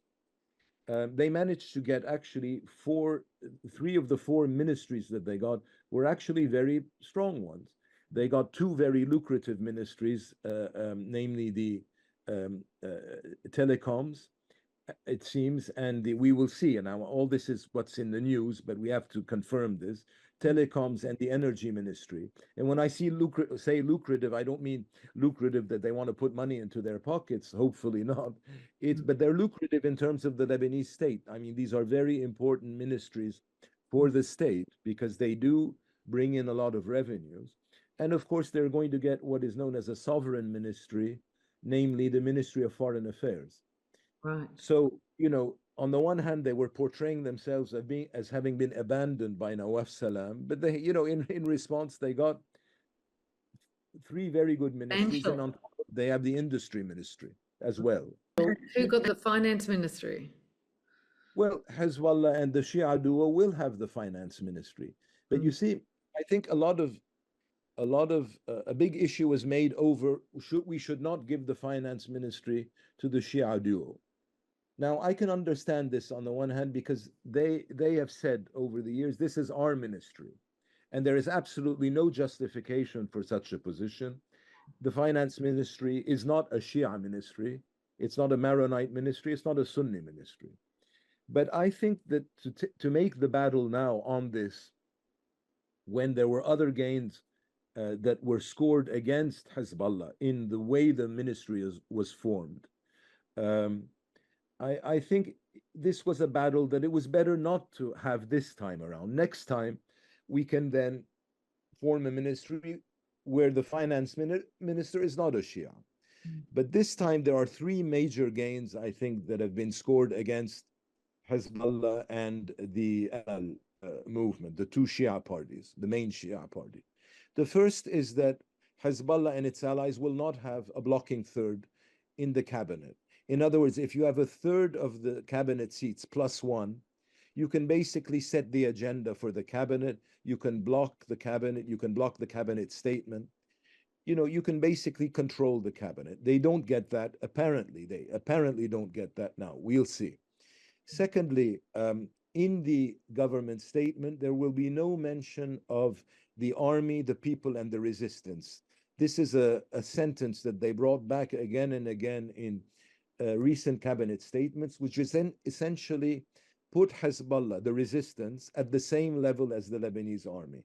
That will not be in the cabinet statement this time. And that's a very important point to tell Hezbollah that there is no longer a legitimization of their weapons, their independent arsenal. And the third point, and it's also important, is that Joseph Aoun and Nawaf Salam basically insisted on naming a fifth Shia minister themselves. In other words, they told Hezbollah and the Amal movement, they told them, you don't have a monopoly over all the Shiite ministers in the government. So it broke away, in a way, this monopoly. And what this has also done is, in a way, has broken a number of agreements. For example, the Doha Agreement of 2008, which basically gave Hezbollah a blocking third and their allies. So what we've done, in a way, is to break with bad habits from the past that, in a way, helped the two Shia parties to maintain their domination of the system. So even if they get a finance minister, let's wait to fight that battle the next time, in a year's time, after the parliamentary elections. That's my view. Others have a different view. They say, no, it was a concession. It was a concession that Nawaf made to give them the finance ministry. But I think, this was a choice of tactics. And I don't necessarily disagree with his tactics. And at the end of the day, I mean, I guess when we're looking at bringing looking at the major role of these two leaders, and it is to bring in reform, not only, in the banking sector and economic sector, but in the political sector and the political system. And one of the best ways would be to reform the entire government system and implement greater transparency and accountability through the electronic system, But we have a bigger problem, which is the level of corruption at the level of the political class. In other words, throughout the period, major contracts for things like electricity, gasoline, there has been tremendous corruption. We're talking in the billions of dollars there over the last 35 years. And that's really the real problem we have to address. Definitely. And my final question to you before we close down this great conversation, but I wanted to just ask your opinion. Do you think the rapport and the personalities of Joseph Aoun and Nawaf Salam are compatible, and that they like each other and they are going to be able to work together? But that's a good question. I don't know. I don't think they know each other. And I have a feeling that there must have been some tensions between them initially, as there are between two people who have never worked with each other and who don't know each other. And there was some talk that Joseph Aoun would have preferred Najib Mikati as a prime minister for various reasons, including that Mikati had essentially, when there was a dispute between the defense minister and the army commander in the previous government, Mikati had sided with Joseph Aoun. I don't know if this is true, but I think looking forward, I think that what both will realize fairly quickly is that if they're on the same wavelength in terms of reform, and I think they are, they have a vested interest in ensuring that, the other is on their side. I think that it's definitely true that Nawaf, let's face it, today the real central figure is the president. This maybe wasn't true in 1992 when Rafiq al-Hariri was the prime minister, but today the central figure, the key figure in this new term is Joseph Aoun. He's the one who basically has the influence in the armed forces. He will very likely be taking over most security duties because he's going to name the defense minister and will have a major say in the interior minister. And these, both ministries control effectively Lebanon's security apparatus.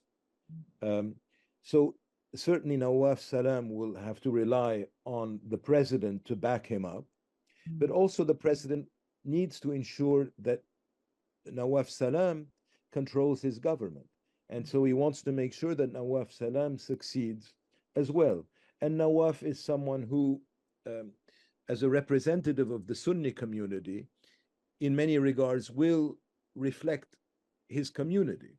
And I think Joseph Aoun wants to ensure that the ties remain good with all communities, but particularly with the Sunni community. Because let's face it, today in Lebanon, given Hezbollah's weakness, the weakness of the relative weakness of the Shia community, the fact that in Syria you now have essentially a Sunni-dominated regime in power, it's important for the president to ensure that he remains on good terms with the Sunni community inside Lebanon. So I think both parties will have a vested interest in ensuring that the other isn't undermined, because if one side is undermined, the other will soon be undermined. Definitely. Great point to end on. Thank you so much for your time and wisdom, knowledge. It's been great having this conversation with you and sharing with our listeners and our viewers. And we lead into our third part with Habib Battah, in the next part of this. But thank you very much, Michael. I'm sure everyone was informed on many aspects they weren't aware of. So grateful to you for given us this time. Thank you. Thank you. And the dynamics in Lebanon have faced a drastic shift, leading, as we have learned, to a non-Hezbollah-aligned president and prime minister being elected. For the reform-minded, This signals a significant step in the right direction. But others are more critical, viewing this as an extended US intervention in Lebanon. To learn more about this, we turn now to our third and final guest in our first tripartite podcast. So, welcome to part 3 of our 3-part series on the Lebanese recent elections and developments in Lebanon. Today, we're taking a critical look at why or if Lebanon's elections are an extension of US imperialism with our guest, Habib Battah. Thank you and welcome, Habib. How are you? Thank you, and good to be with you. How's the weather in New York? A lot of snow. A lot of snow, yeah. Very different than Lebanon. Only it's like living in Faraya. Very nice part of the world, Faraya. But I remember New York also, I don't know if your part of New York suffers from wind chill factor, but many times I've been in the Big Apple and I froze because of the wind chill factor. Yeah, it's definitely a lot to get used to coming from the Mediterranean. Definitely. So I'm going to start by giving everyone, all of our guests, an introduction on you, a little bit of a bio. And of course, there's much more to you than what we have here, but we'll just give them a brief intro and set the scene for why we're discussing this topic with you. So Habib Battah is an investigative journalist, political analyst, and founder of the Beirut Report. With over 20 years of experience covering Lebanon and the Middle East, he has contributed to outlets such as The Guardian, BBC News, Al Jazeera, English, CNN, Fortune, and Jacobin. Mr. Battah holds a Bachelor of Arts in Journalism from the University of Texas at Austin and a Master of Arts in Near East Studies and Journalism from New York University. His work has been recognised with the Columbia University's Oaks Award for Outstanding Local Reporting, and he is a 2-time recipient of the Samir Kassir Press Freedom Award, a huge award in Lebanon. That's probably our most distinguished press award. In addition to his journalism career, Battah has taught journalism and media studies at the American University of Beirut and currently serves as an adjunct instructor in the Global Studies Department at St. Lawrence University in New York. His research and reporting often focuses on post-war reconstruction, land use and privatization, state development projects, environmental impact, and Western media coverage of the Middle East. Welcome, Habib. Thank you for that. Appreciate it. I hope that was a thorough background, set the scene for us. So going into this, let's look at what we're really going to unpack today. And I'd like to set the discussion by just going into a bit of background and looking at where we are, continuing the conversations I've had earlier with 2 of our other guests and looking at the failed presidency for the last 2 years, failing to elect a president, and why we have finally elected a president. There is no doubt there was a context to this. For starters, there was Israel's genocide in Gaza, then Israel's expanded war on Lebanon and Iran in 2024, which was then followed by the fall of the Bashar al-Assad Syrian regime. All of these events have no doubt inevitably led to Iran's weakening, which ultimately led to the election of a candidate within Lebanon, which could be described as favorable to the US.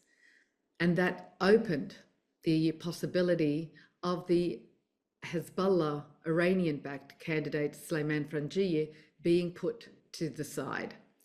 Now, before we jump into the particular election of President Joseph Aoun and the nomination or the appointment of Prime Minister designate Nawaf Salam, I'd like to get your general framing of the recent events in the Middle East and if you believe there is a link or there was a trade-off of some sort. Do you see the ceasefire in Lebanon followed by the toppling of the Assad regime, then the ceasefire in Gaza as linked or as part of a greater plan by the United States to expand its hegemony across the Middle East and support the expansionist policies of the State of Israel? Yeah, it's a good question. And I think that a lot of us in Lebanon like to always look at the present, and we don't like to look at the past. But in any field, right, whether it's medicine or engineering, the past is definitely part of the present. We're not reinventing the wheel. So we have to kind of look at the context of what's happening, what's being said now with Gaza, and how the war and the invasion of Lebanon began, which really began in an interesting way because for a year, the battle was restricted to South Lebanon largely, and some parts in the Battah and some parts in Dahia, but it wasn't really the campaign in Beirut was not was very limited.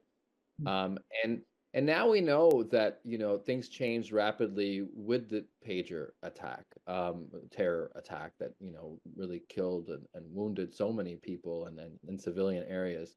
Um, and what was interesting about the pager attack is that we learned during the investigations that this was actually planned for 10 years in advance. Yes. And a lot of people didn't really make a lot of comment on that, or it just kind of something that came out afterwards, and there was so much going on in Lebanon. But I thought that was very interesting that this is a lot of what we have seen are not really spontaneous events, right? But events that have been studied and planned, and again, to launch, 6,000 bombs a week, you've got to have a lot of plans, or whether you're hitting civilian targets or allegedly non-civilian targets. I have a lot of doubt about that phrasing. You still have to plan. So this was well planned. And the same goes with the Lebanese presidency and what's happening there. This is part of a pattern. We have seen this is the fourth time that a military general becomes president of the country. And I remember when Emil Lahoud was the first in post-war period. I guess you had Shahab before that, but in the post-war period, I remember Emil Lahoud was the first. And there was so much enthusiasm and excitement. People forget that. I was around, a lot of people remember those days in the early 90s in Lebanon. And there was so much excitement. And, I remember they said, oh, he goes to watch Sagesse and he drives a Range Rover and he goes and watches basketball and he wears a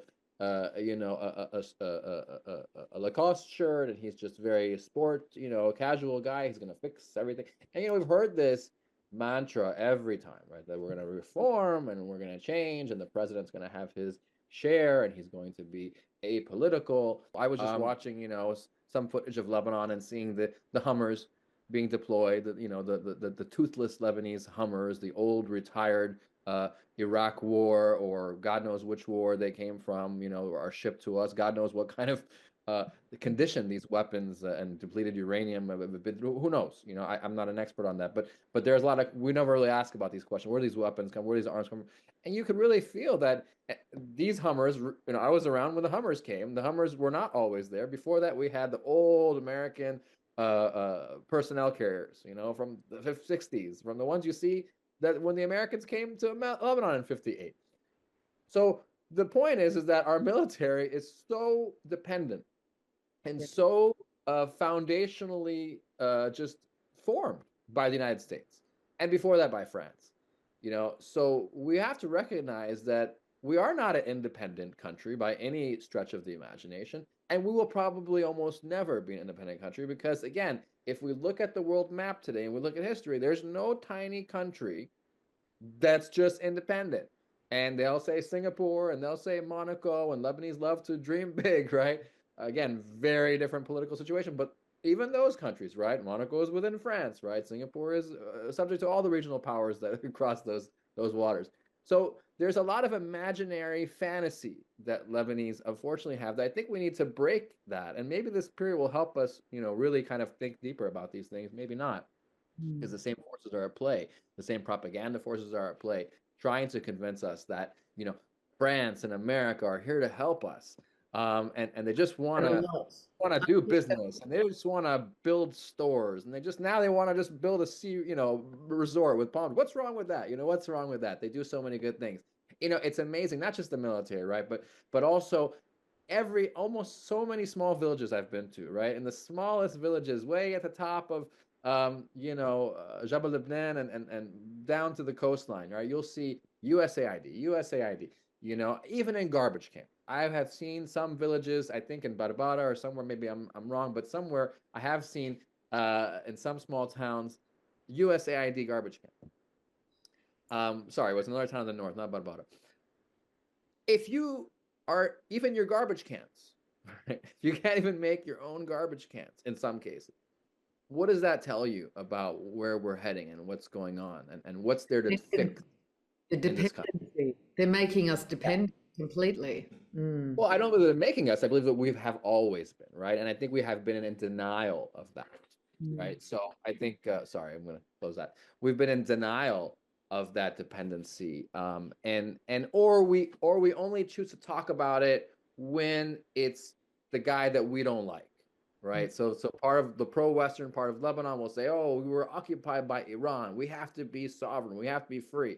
And then now that the United States basically installed our president and took the, and somehow we got the prime minister that was doing the most important case in, social justice history of somehow that's now our prime minister, and that case is been sidelined. Question marks about what's going to happen with that and the replacement. Yeah, I think we have always been connected to that. And I think that people on the pro-Western side, the pro-American side, the kind of, Fatah, the nice places in Lebanon that we all enjoy, the belt of fun and entertainment that runs from Ras Beirut all the way to Batroun. No complaints now about sovereignty and what's going to happen in the future, and let's worry about it, right? We're so worried about the Iranian occupation. Now we're not worried about that. Well, I want you to just go back, if you don't mind, just giving us that insight from your opinion on whether the recent events, the ceasefire, the toppling of Assad, and the the election of the president are all tied to a greater plan by America, and it ties into those visions of the Israeli and US picture for the Middle East. It certainly feels that these are tied together because they are politically and militarily and economically related, and the United States is really the main the motherboard of Israel, right? I mean, it's where all the money comes from, and we tend to think, and the power.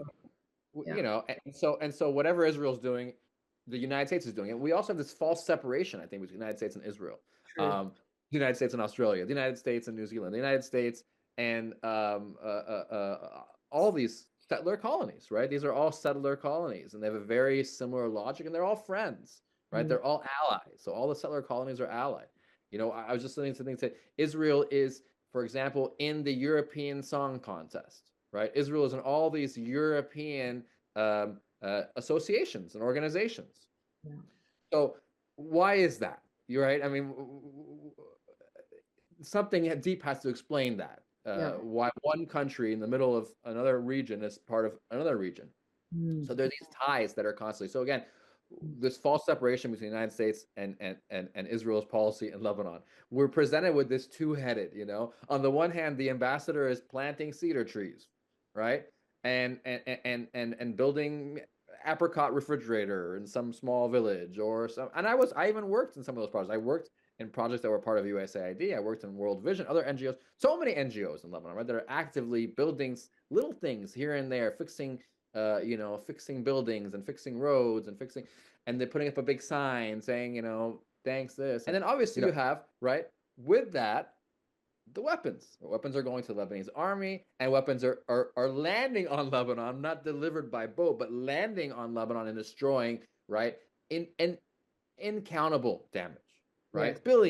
Billions of dollars of damage, right? So for those, $5 million spent on one village, or not even 5 million, maybe 500,000 is spent on a village road, exponential amount is destroying the country, right?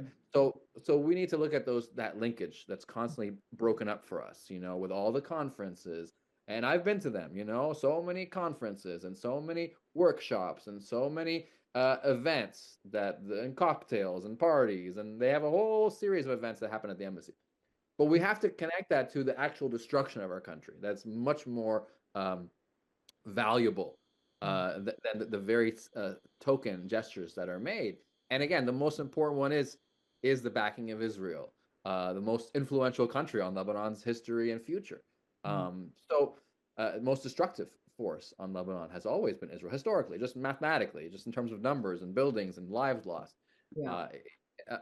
And so, yes, so Israel planning this 10 years in advance, this onslaught on Lebanon, right? So and then so interestingly, right, the day that the ceasefire is agreed on in Lebanon, right, that's like 2 days or a day later, I don't remember, hours later, right, the fall of the Syrian regime. Yes, it was literally 2 days. Yeah. Yeah. So I mean, so obviously, like, is it a coincidence, right? Are all these things separate? Obviously not, right? This region, even though we're divided by borders, right? For big global powers, they see, strategy, right? They see it all connected, right? They're connecting the dots constantly, right? They're constantly saying that, Syria falls, Hezbollah falls, Lebanon will be, Club Med. And what a ridiculous notion. I almost feel like at some point, maybe Lebanon, and Syria was the greater goal all along. And the ferocity of the massacres in Gaza, right? Basically pushing Hezbollah, right, to enter that fight, and creating that pretext. And so, yeah, I think that, definitely there's a connection there that people are not drawing. And there's so much celebration that's going on, right? I mean, in Syria, in Lebanon. So instead of, gosh, we've just had our country blown up.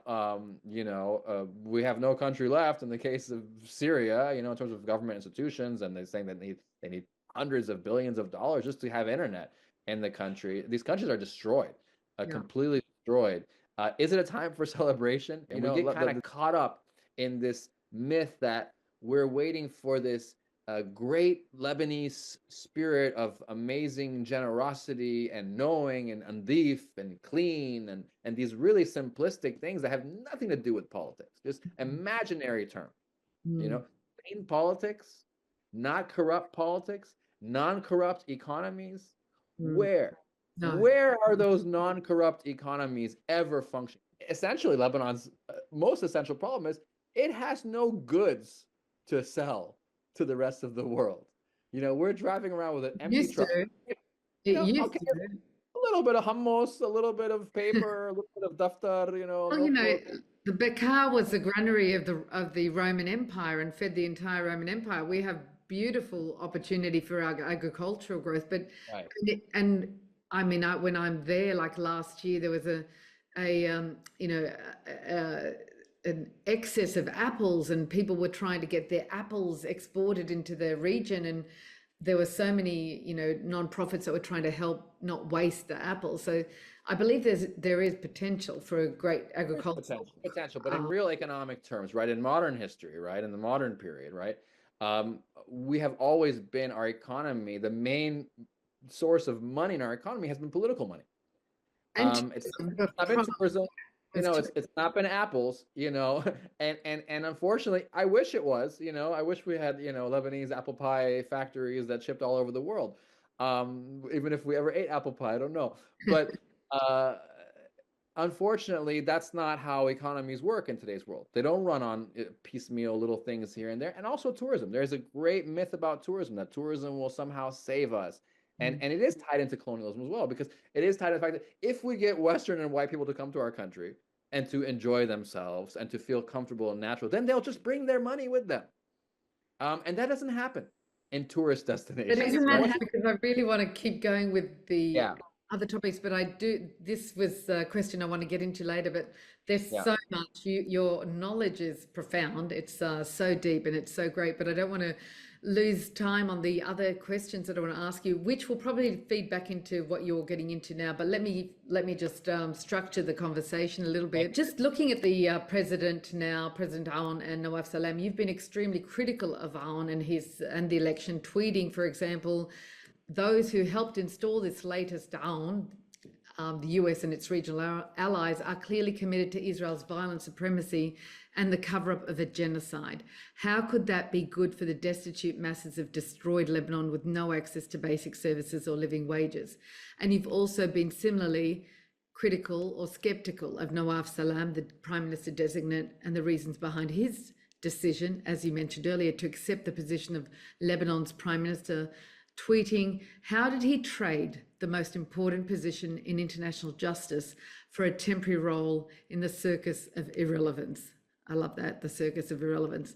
So as you stated earlier, people are celebrating the election of these two figures, and me included, me believing that, you know, out of everything, that everyone that was potential, these two are phenomenal opportunities for Lebanon. And they represent reform and the possibility of reform for Lebanon.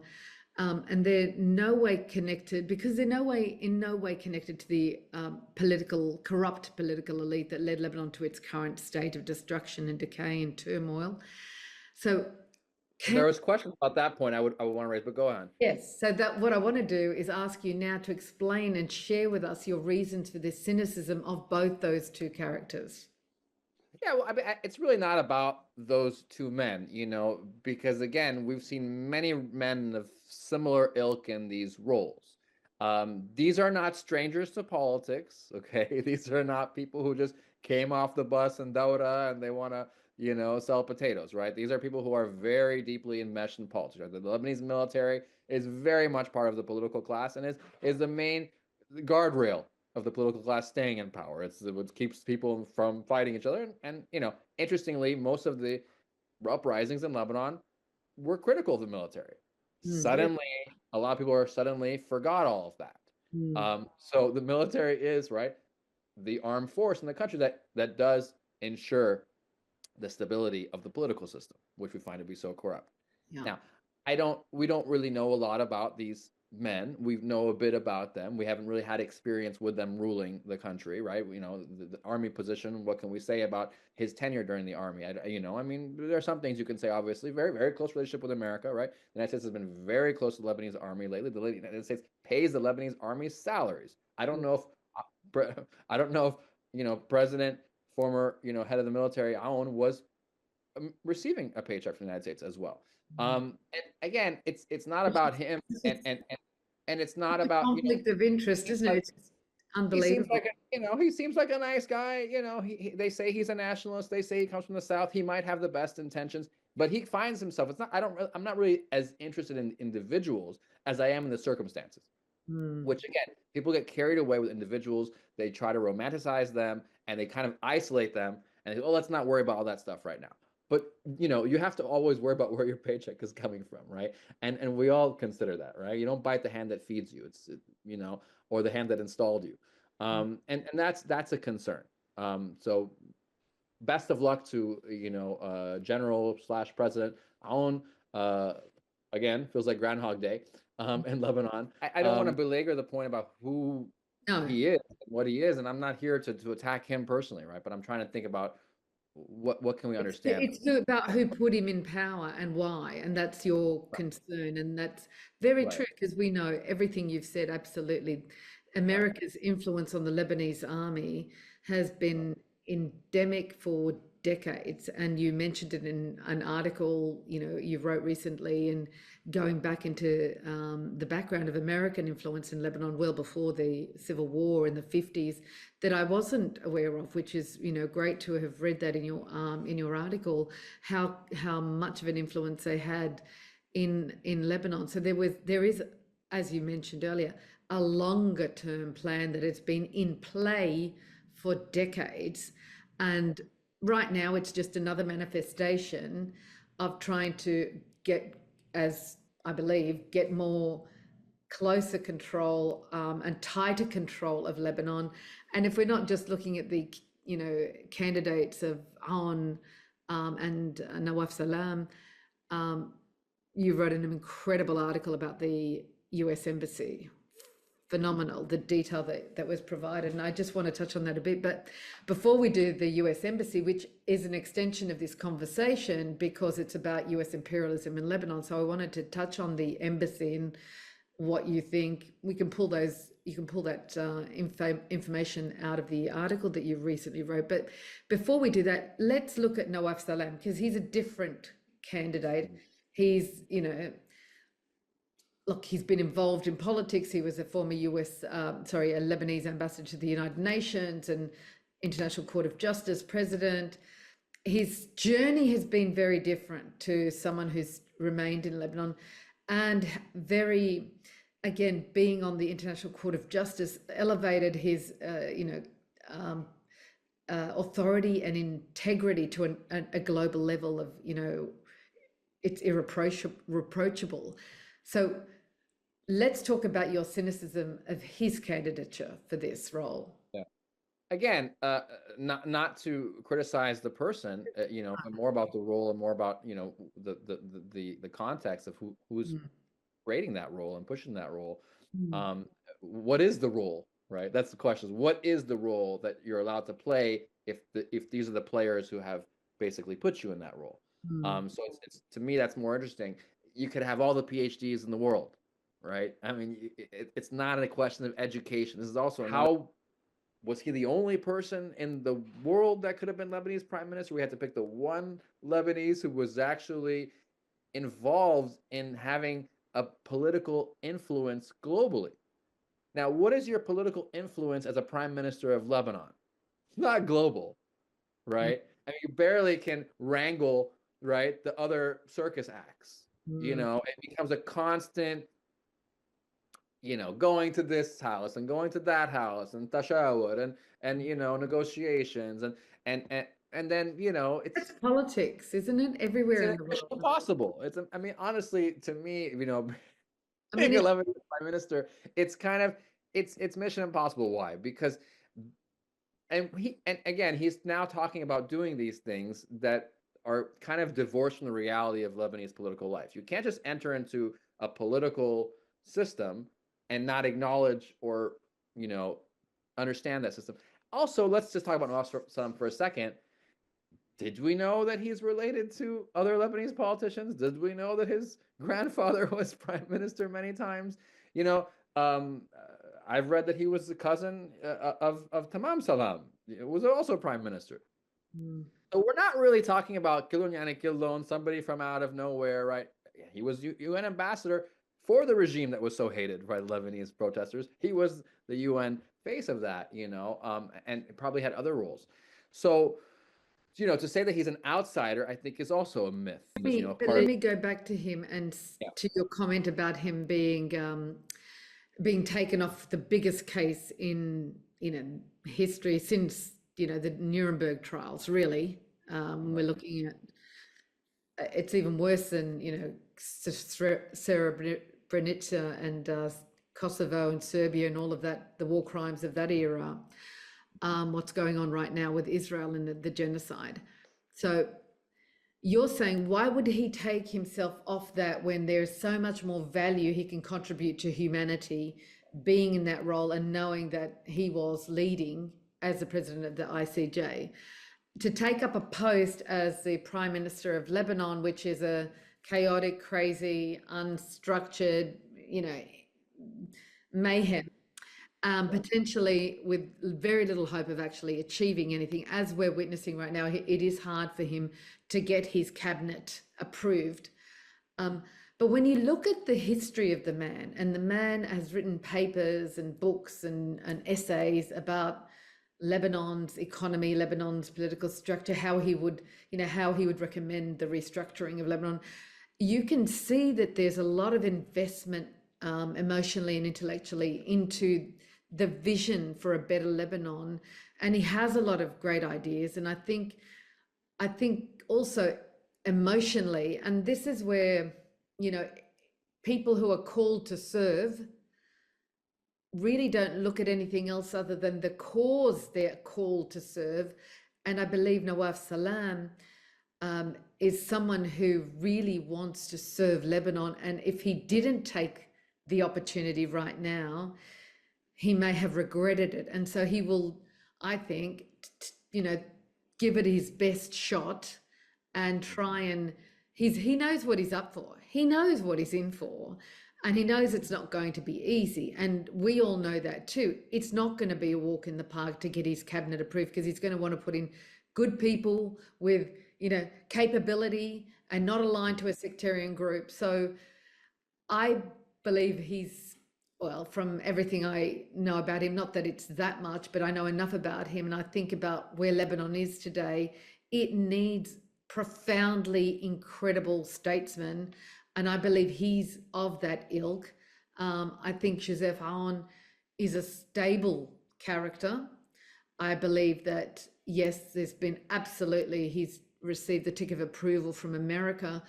But I also, and I mentioned this earlier in the interview with one of the other guests, that looking at the other candidates for president, for me, Joseph Aoun represents someone who won't, is possibly acceptable to Hezbollah. And that's how he got in, because he hasn't fought or criticized or openly attacked Hezbollah. And he's someone who could potentially be a transition for now. Anyone else that we've seen who's been put forward was definitely a threat to Hezbollah, and so was rejected. But we couldn't accept Salman Frangieh. So this is the compromise for the presidency. Yeah. What do you think? I think it's very telling. I mean, that our main concern in politics is a kind of stability, is a kind of commitment to politics. And again, these are very general things. But without stability, you can't build anything. Of course, and that goes to show that how unstable our country is. Yes. How deeply, structurally, physically unstable our country is, economically, and constitutionally and politically. And so it does feel like we're constantly just trying, if we could just get, just get a little bit more, just, if we just get a few more months, if we just get a few more years. And again, I've been through this so many times, right? Where this idea of let's have a transitionary period, and we're going to have how'd the transitionary period go in Iraq, by the way? So there, again, I understand. And I understand Lebanese really need and we really want to have somebody who's going to fix it. But again, fixing it is not just about commitment. Commitment is a given, right? And I do believe that all political forces are committed. They just might be committed to very different ideas of how to do things. And that's the kind of the key thing. So, typically in political systems, right, you have, hyper-capitalist systems, right? And then you have more socialist, right, leftist systems. So it's going to be one of those, right? What's it going to be? Would you have an alternative solution to Nawaf Salam? Did you have another candidate for president or prime minister that you would have preferred? Well, I'm unfortunately not paid that much to suggest, politicians, but what we could do is talk about the ones that we have, right? And I don't know. No, I don't have. I don't think there is a magic person. And I think any person in that role, whether it's Batman or Superman or whoever, I always joke, we can bring the comic book heroes to Lebanon. They would be like, "Oh, I can't do this," right? Superman would be like, "This is something I haven't done before," right? Because we are kind of creating this myth, right, that individuals will fix, and not actually ideas and programs and plans, right? So again, it's about what kind of plans, what kind of programs, right? So we have had, for example, the most powerful, ideologically powerful prime minister we had was Rafiq Hariri, right? And Rafiq Hariri's idea of, and that was a time when there was a lot less damage in the country, recent, I guess, there wasn't this devastating Israeli air campaign, right? There was a lot of hope in Hariri, and so Hariri's ideology was neoliberalism. Right? I don't even know if he really knew what that term was, right, at the time. But what he knew was the market can fix things. So yeah, I mean, it really depends again on, okay, they're good people, they're committed, they have degrees, they've written books. Okay, what kind of ideology are they going to? But are they going to go back to Hariri's neoliberalism, where basically we said that if we bring private companies, if we invest all of our money and we go into debt just to build beautiful, shiny things like a nice airport and a nice this, is that going to suddenly make our country take off? It didn't, right? So Solidaire is a completely failed project where we would have, right? It's a ghost town in there, right? Everything's closed. Even Starbucks and McDonald's closed, right? If McDonald's closed, I don't know, where does McDonald's close and not open, next door or whatever. I mean, it was a really failed idea. The idea that we basically prioritize capital, right? And we didn't prioritize electricity and infrastructure. And yeah, there were some things done, but not the billions that were spent in downtown. Is he going to take that approach, that privatization, neoliberal approach? Again, words that Lebanese are not talking about on the news, on LBC and stuff like that. We're just talking about he's good, he wrote look at how nice he looks. Look how he's good with everybody. He has a good relationship with everybody. again, there's more to it. Unfortunately, we're still at that very basic stage. So we have to lower our expectation that he's going to suddenly now, move us into this new era. But let's go back to this, the hegemony and the foreign influence and the foreign powers over Lebanon. Colonization. Yeah, colonization of Lebanon.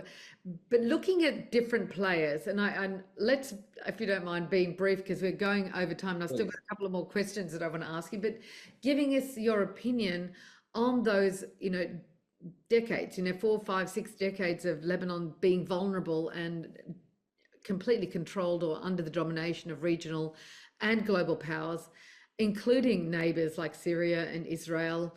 And, back during the war, we had Iraq and Libya and those sort of countries that had some influence on militias within Lebanon.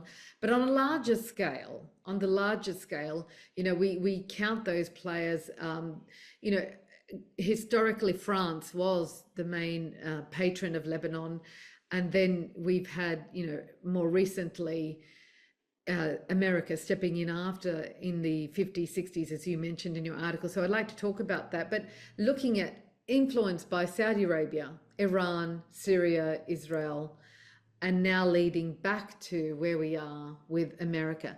But what I want to ask you is, due to this recent attacks and by Israel and the change in the whole dynamics and powers situation in the Middle East, seeing that it's decimated Syria, attacks on Tehran, weakened Tehran, Gaza and Lebanon are in disarray. It's given rise to a greater American supremacy over Lebanon, which brings into question Lebanon's sovereignty. And whether it actually has any real independence. You mentioned that earlier about whether we have any independence truly, and whether it continues to be prey to those mighty players. And do you agree with this viewpoint? Do you disagree with it? And given Lebanon is a minor power and will always be at the mercy of these larger players, what distinction do you make when we compare players like Iran, Syria, Saudi Arabia, France, and America in our internal affairs? I know it's a bit more complicated, but just to give you that, if you can give us clarity on the influence of those major players in Lebanon today. Yeah, I mean, well, clearly there is a U.S., Saudi, Israeli framework that has been discussed at length, right, with the Abraham Accords, and we were supposed to be followed by that, and all of that was supposed to happen, right? The Saudis were supposed to sign a peace with the Israelis, and then Gaza happened, right? So that stopped everything. So that was really in motion. Now the Saudi king is saying that he won't accept, right, this idea, this completely insane idea of taking over Gaza by the Americans. So that's being said, but it seems that this process was in the works and part of a bigger economic, right, situation for Saudi Arabia with their huge $1 trillion investment in NEOM and all these things that are going to be happening. And so, yeah, right. I mean, these are the powerful players, right, that are concerned with their economic futures. And that's more important to them than Lebanon, right? Lebanon is just really one of the world's smallest countries, by the way. We don't always talk about that. Outside of islands, right? A landed country, very small. Lebanon to these countries is a strategic grounds, right? I mean, the main value of Lebanon, people would hate to admit it, right, was that Lebanon was eye and the prize, right, of all of these, in the crosshairs of all these great powers. Why, right? Because Lebanon presented a threat, right, to Western influence in the country, in that region. Right, that very oil-rich, investment-rich region, and so this is really. How did it pose a threat? Hezbollah was the greatest, most scary thing, right? Much scarier than Hamas for Western officials. For years, they've been biting their nails talking about it, right? How many missiles they have, all that stuff. So that's why I do kind of feel like this whole genocide, in a big part, was also about getting to Hezbollah, right? I mean, that was seen as the biggest bad threat in the region, right? And then decapitated, right? All of, command centers and the second in command also killed, right? So the ferocity of the approach with Hezbollah, right, shows you the depth of how much, right? They feared that. And again, when you talk about all those USAID programs and all those NGOs and all that French and German money, right, flowing through the streets of Hamra, everybody's going to a conference, right, sponsored by one of those people, or has a media organization that gets grants from them, right? You can't avoid it. There's no advertising market in the country, right? So a lot of that, I believe, right, was justified, right? All that millions of dollars was because they want to basically change the political structure of the country. They want to isolate those that are enemies of the West, right, who are actually trying to fight the West. So, right, it was very clear, right, that Hezbollah was standing in the way of a lot of these economic and political plans. Some people, as you know, we touched on before, look at that and say, well, by eliminating or weakening Hezbollah, they've given Lebanon back its sovereignty, which is the propaganda and the rhetoric that, you know, Israel and America put out there, and say, well, now Lebanon can rule freely. Now Lebanon can, you know, put its country back together, and the Lebanese people can live without domination by Iran and Hezbollah. But really, we're talking about transferring the balance of power in Lebanon to another regional power or global power, which is America and its regional ally. Is that what you think?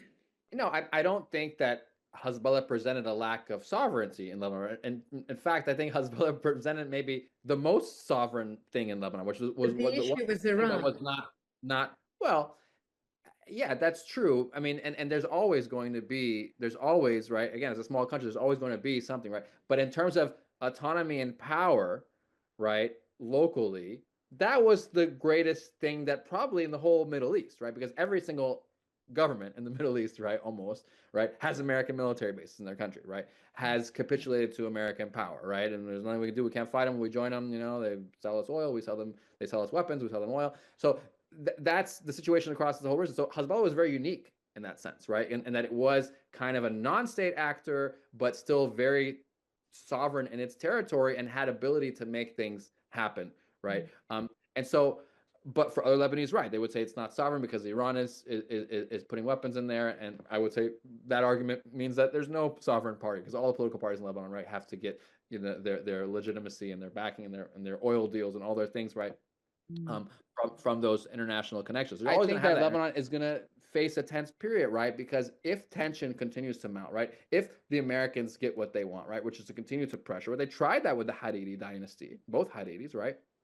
And that led to internal conflict, right? We had the 2008 clashes in Lebanon, right? When former Prime Minister Saad Hariri said he's going to go in after the telecom network of Hezbollah, right? Because it's illegal. And George Bush was president at that time, right? So there's a lot of push from America to do that. So is the United States and Saudi Arabia going to continue to have, as they have done over the past decades, continue to add pressure, right, to this new government to attack Hezbollah? Then we're in for, right, a repeat, right, of that situation. So I think it's a foolish notion to think that any political party or ideology in Lebanon can be vanished or erased by bombs, because we've seen that they've lasted through all the bombs, right? All the decades, they've still been there, right? Hezbollah, every single leader of Hezbollah has been assassinated, right? And Hezbollah began very small, right? Few guys with bandanas.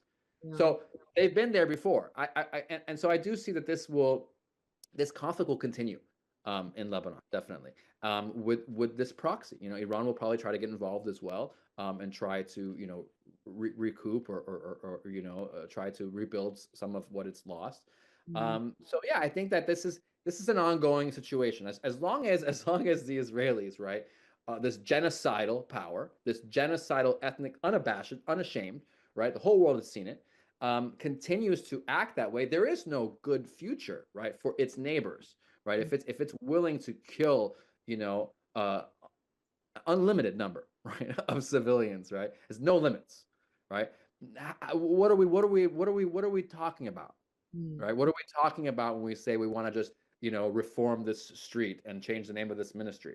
You know, what is that talk, right? Again, fundamentally, it's an economic problem that Lebanon faces, I feel, not a political problem, because we've seen many countries, all kinds of levels of democracy or dictatorship. If the economy is functioning in the country, the people seem to be, you know, okay. So the idea of freedom and cleanliness and nationality, these things are very overplayed romantic notions. What really matters, right, what really understand what countries are doing well and what you're not, is their economic, what goods are they selling to the world, right? And we got to do better than hummus and a little bit of glass and a little bit of stuff to really, if we want to have a stable future, right? And that's the basic challenge that we need to face up to in our country. What can we make? What can we produce, right? And how can we get along and start, staying under one flag? And that's the challenge for the new ministry that, and under the direction of hopefully Nawaf Salam, bringing in the right kind of cabinet that could implement a vision for Lebanon that actually looks at those real issues and starts building manufacturing and industry for Lebanon. That's the hope. We've got to give him a chance to see what he can do, whether he can form the cabinet firstly, but I think there is a lot of depth to his vision and establishing deep roots in Lebanon that brings back. I hope he can last, because the average, if you look at history, the average length of a Lebanese prime minister is about 1 year.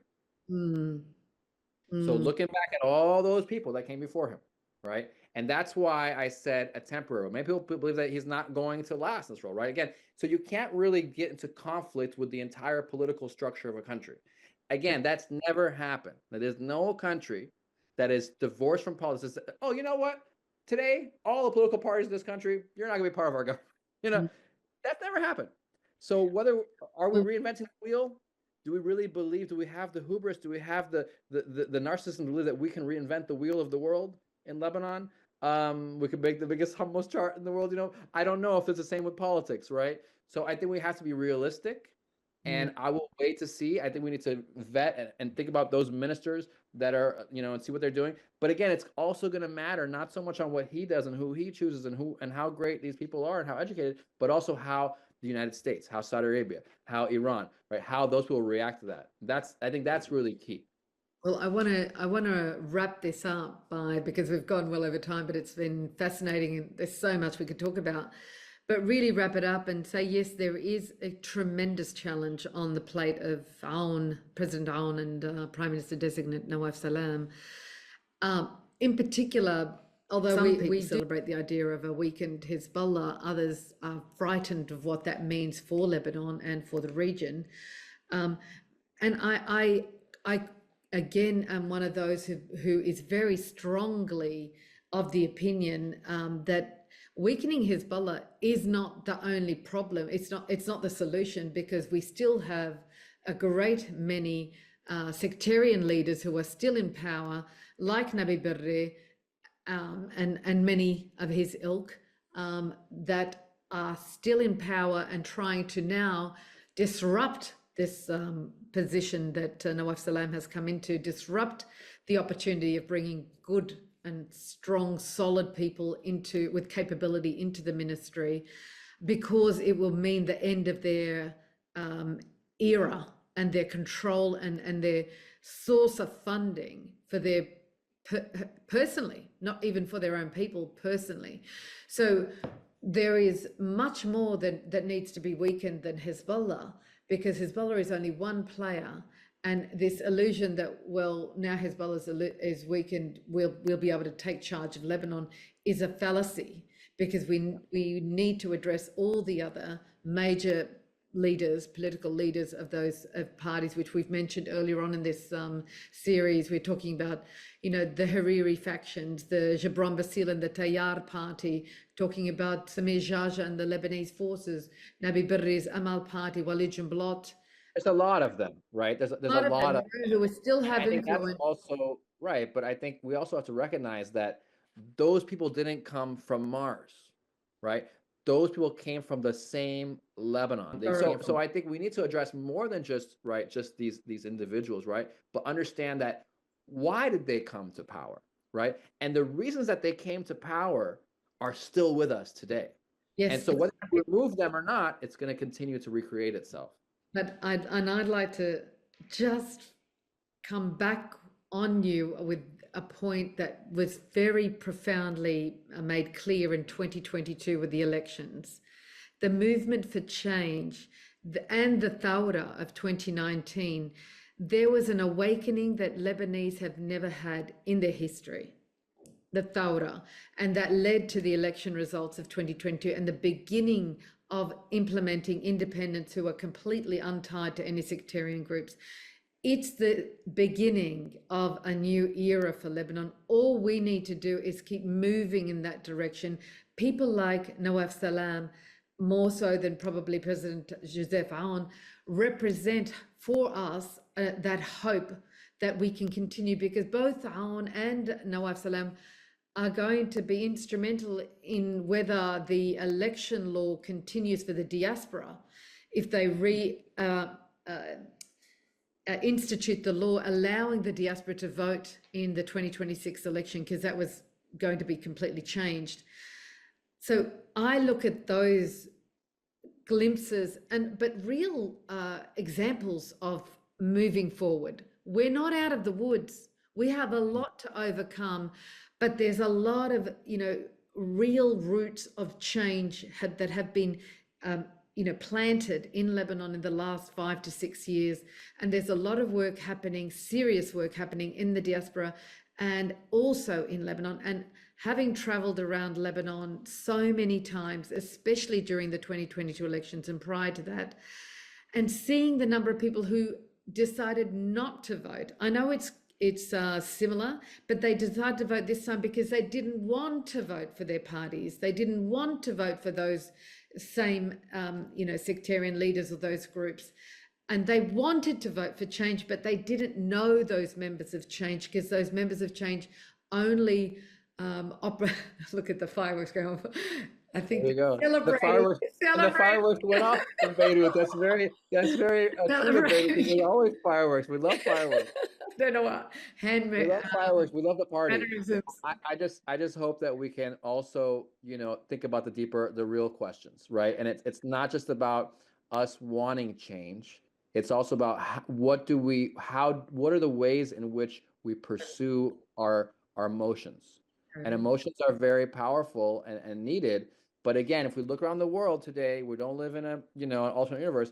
All countries, right? Emotions are not the key factor to what creates the hierarchy of nations in our world, right? We have to talk about, right, where the money is, right? Yeah. And you need money to have roads. You need money to have industry, to have all those things that we want to have. We want to have high standards. We want to live like we live in diaspora. You mentioned the diaspora, right? We want to live that life in Lebanon. If we want to do that, there's no other way, no matter what your good intentions and your good feelings, unless there is a solid economic structure, right, to help make that happen. And that's what I think, that's what I always want to leave people with, and is we need to start talking about those things, even if they're uncomfortable, even if though it feels like you want to feel warm and fuzzy and everything's good. We got to look at history.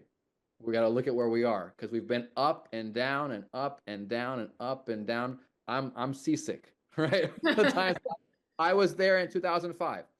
In 2005, we sat there in Martyrs Square, and it was an incredible feeling, like you own the streets. Everybody was honking. There was so much honking. I thought the horns were going to break. Everybody was so ecstatic. Yeah, the emotions took over, but pragmatism needs to come into play right now. Very, very real pragmatism for us to get out of this. Thank you very much. That was a wonderful discussion. I know we've gone over time, but we're able to do what we can to get it all in, or we'll break it up into other bits. But I really want to thank you very much for this conversation and wish you a very good evening, and hope to meet you in person sometime very soon. Thank you, Habib. I really appreciate your work. Thank you. And also, if people want to know more, they can read my latest article in Middle East reporting information project about the U.S. Embassy, Beirut Fortress Embassy. That says a little bit more deeper about that whole period of are we repeating that period or not? That's the question. So really appreciate you highlighting that and discussing with me. And I wish everybody the best. And I really want to come home to Lebanon and not have to live in other countries. That's definitely all of our wish, right? Thank you for tuning in to another episode of Real Talk and experiencing firsthand the real stories told by real people. I hope you found value and meaning, and encourage you to subscribe to my YouTube channel or wherever you get your podcasts.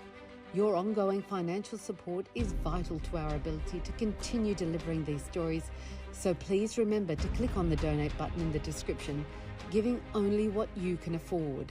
I spent my whole life giving my time, money and skill to serve human rights and social justice causes, and I know it's not easy to keep giving selflessly.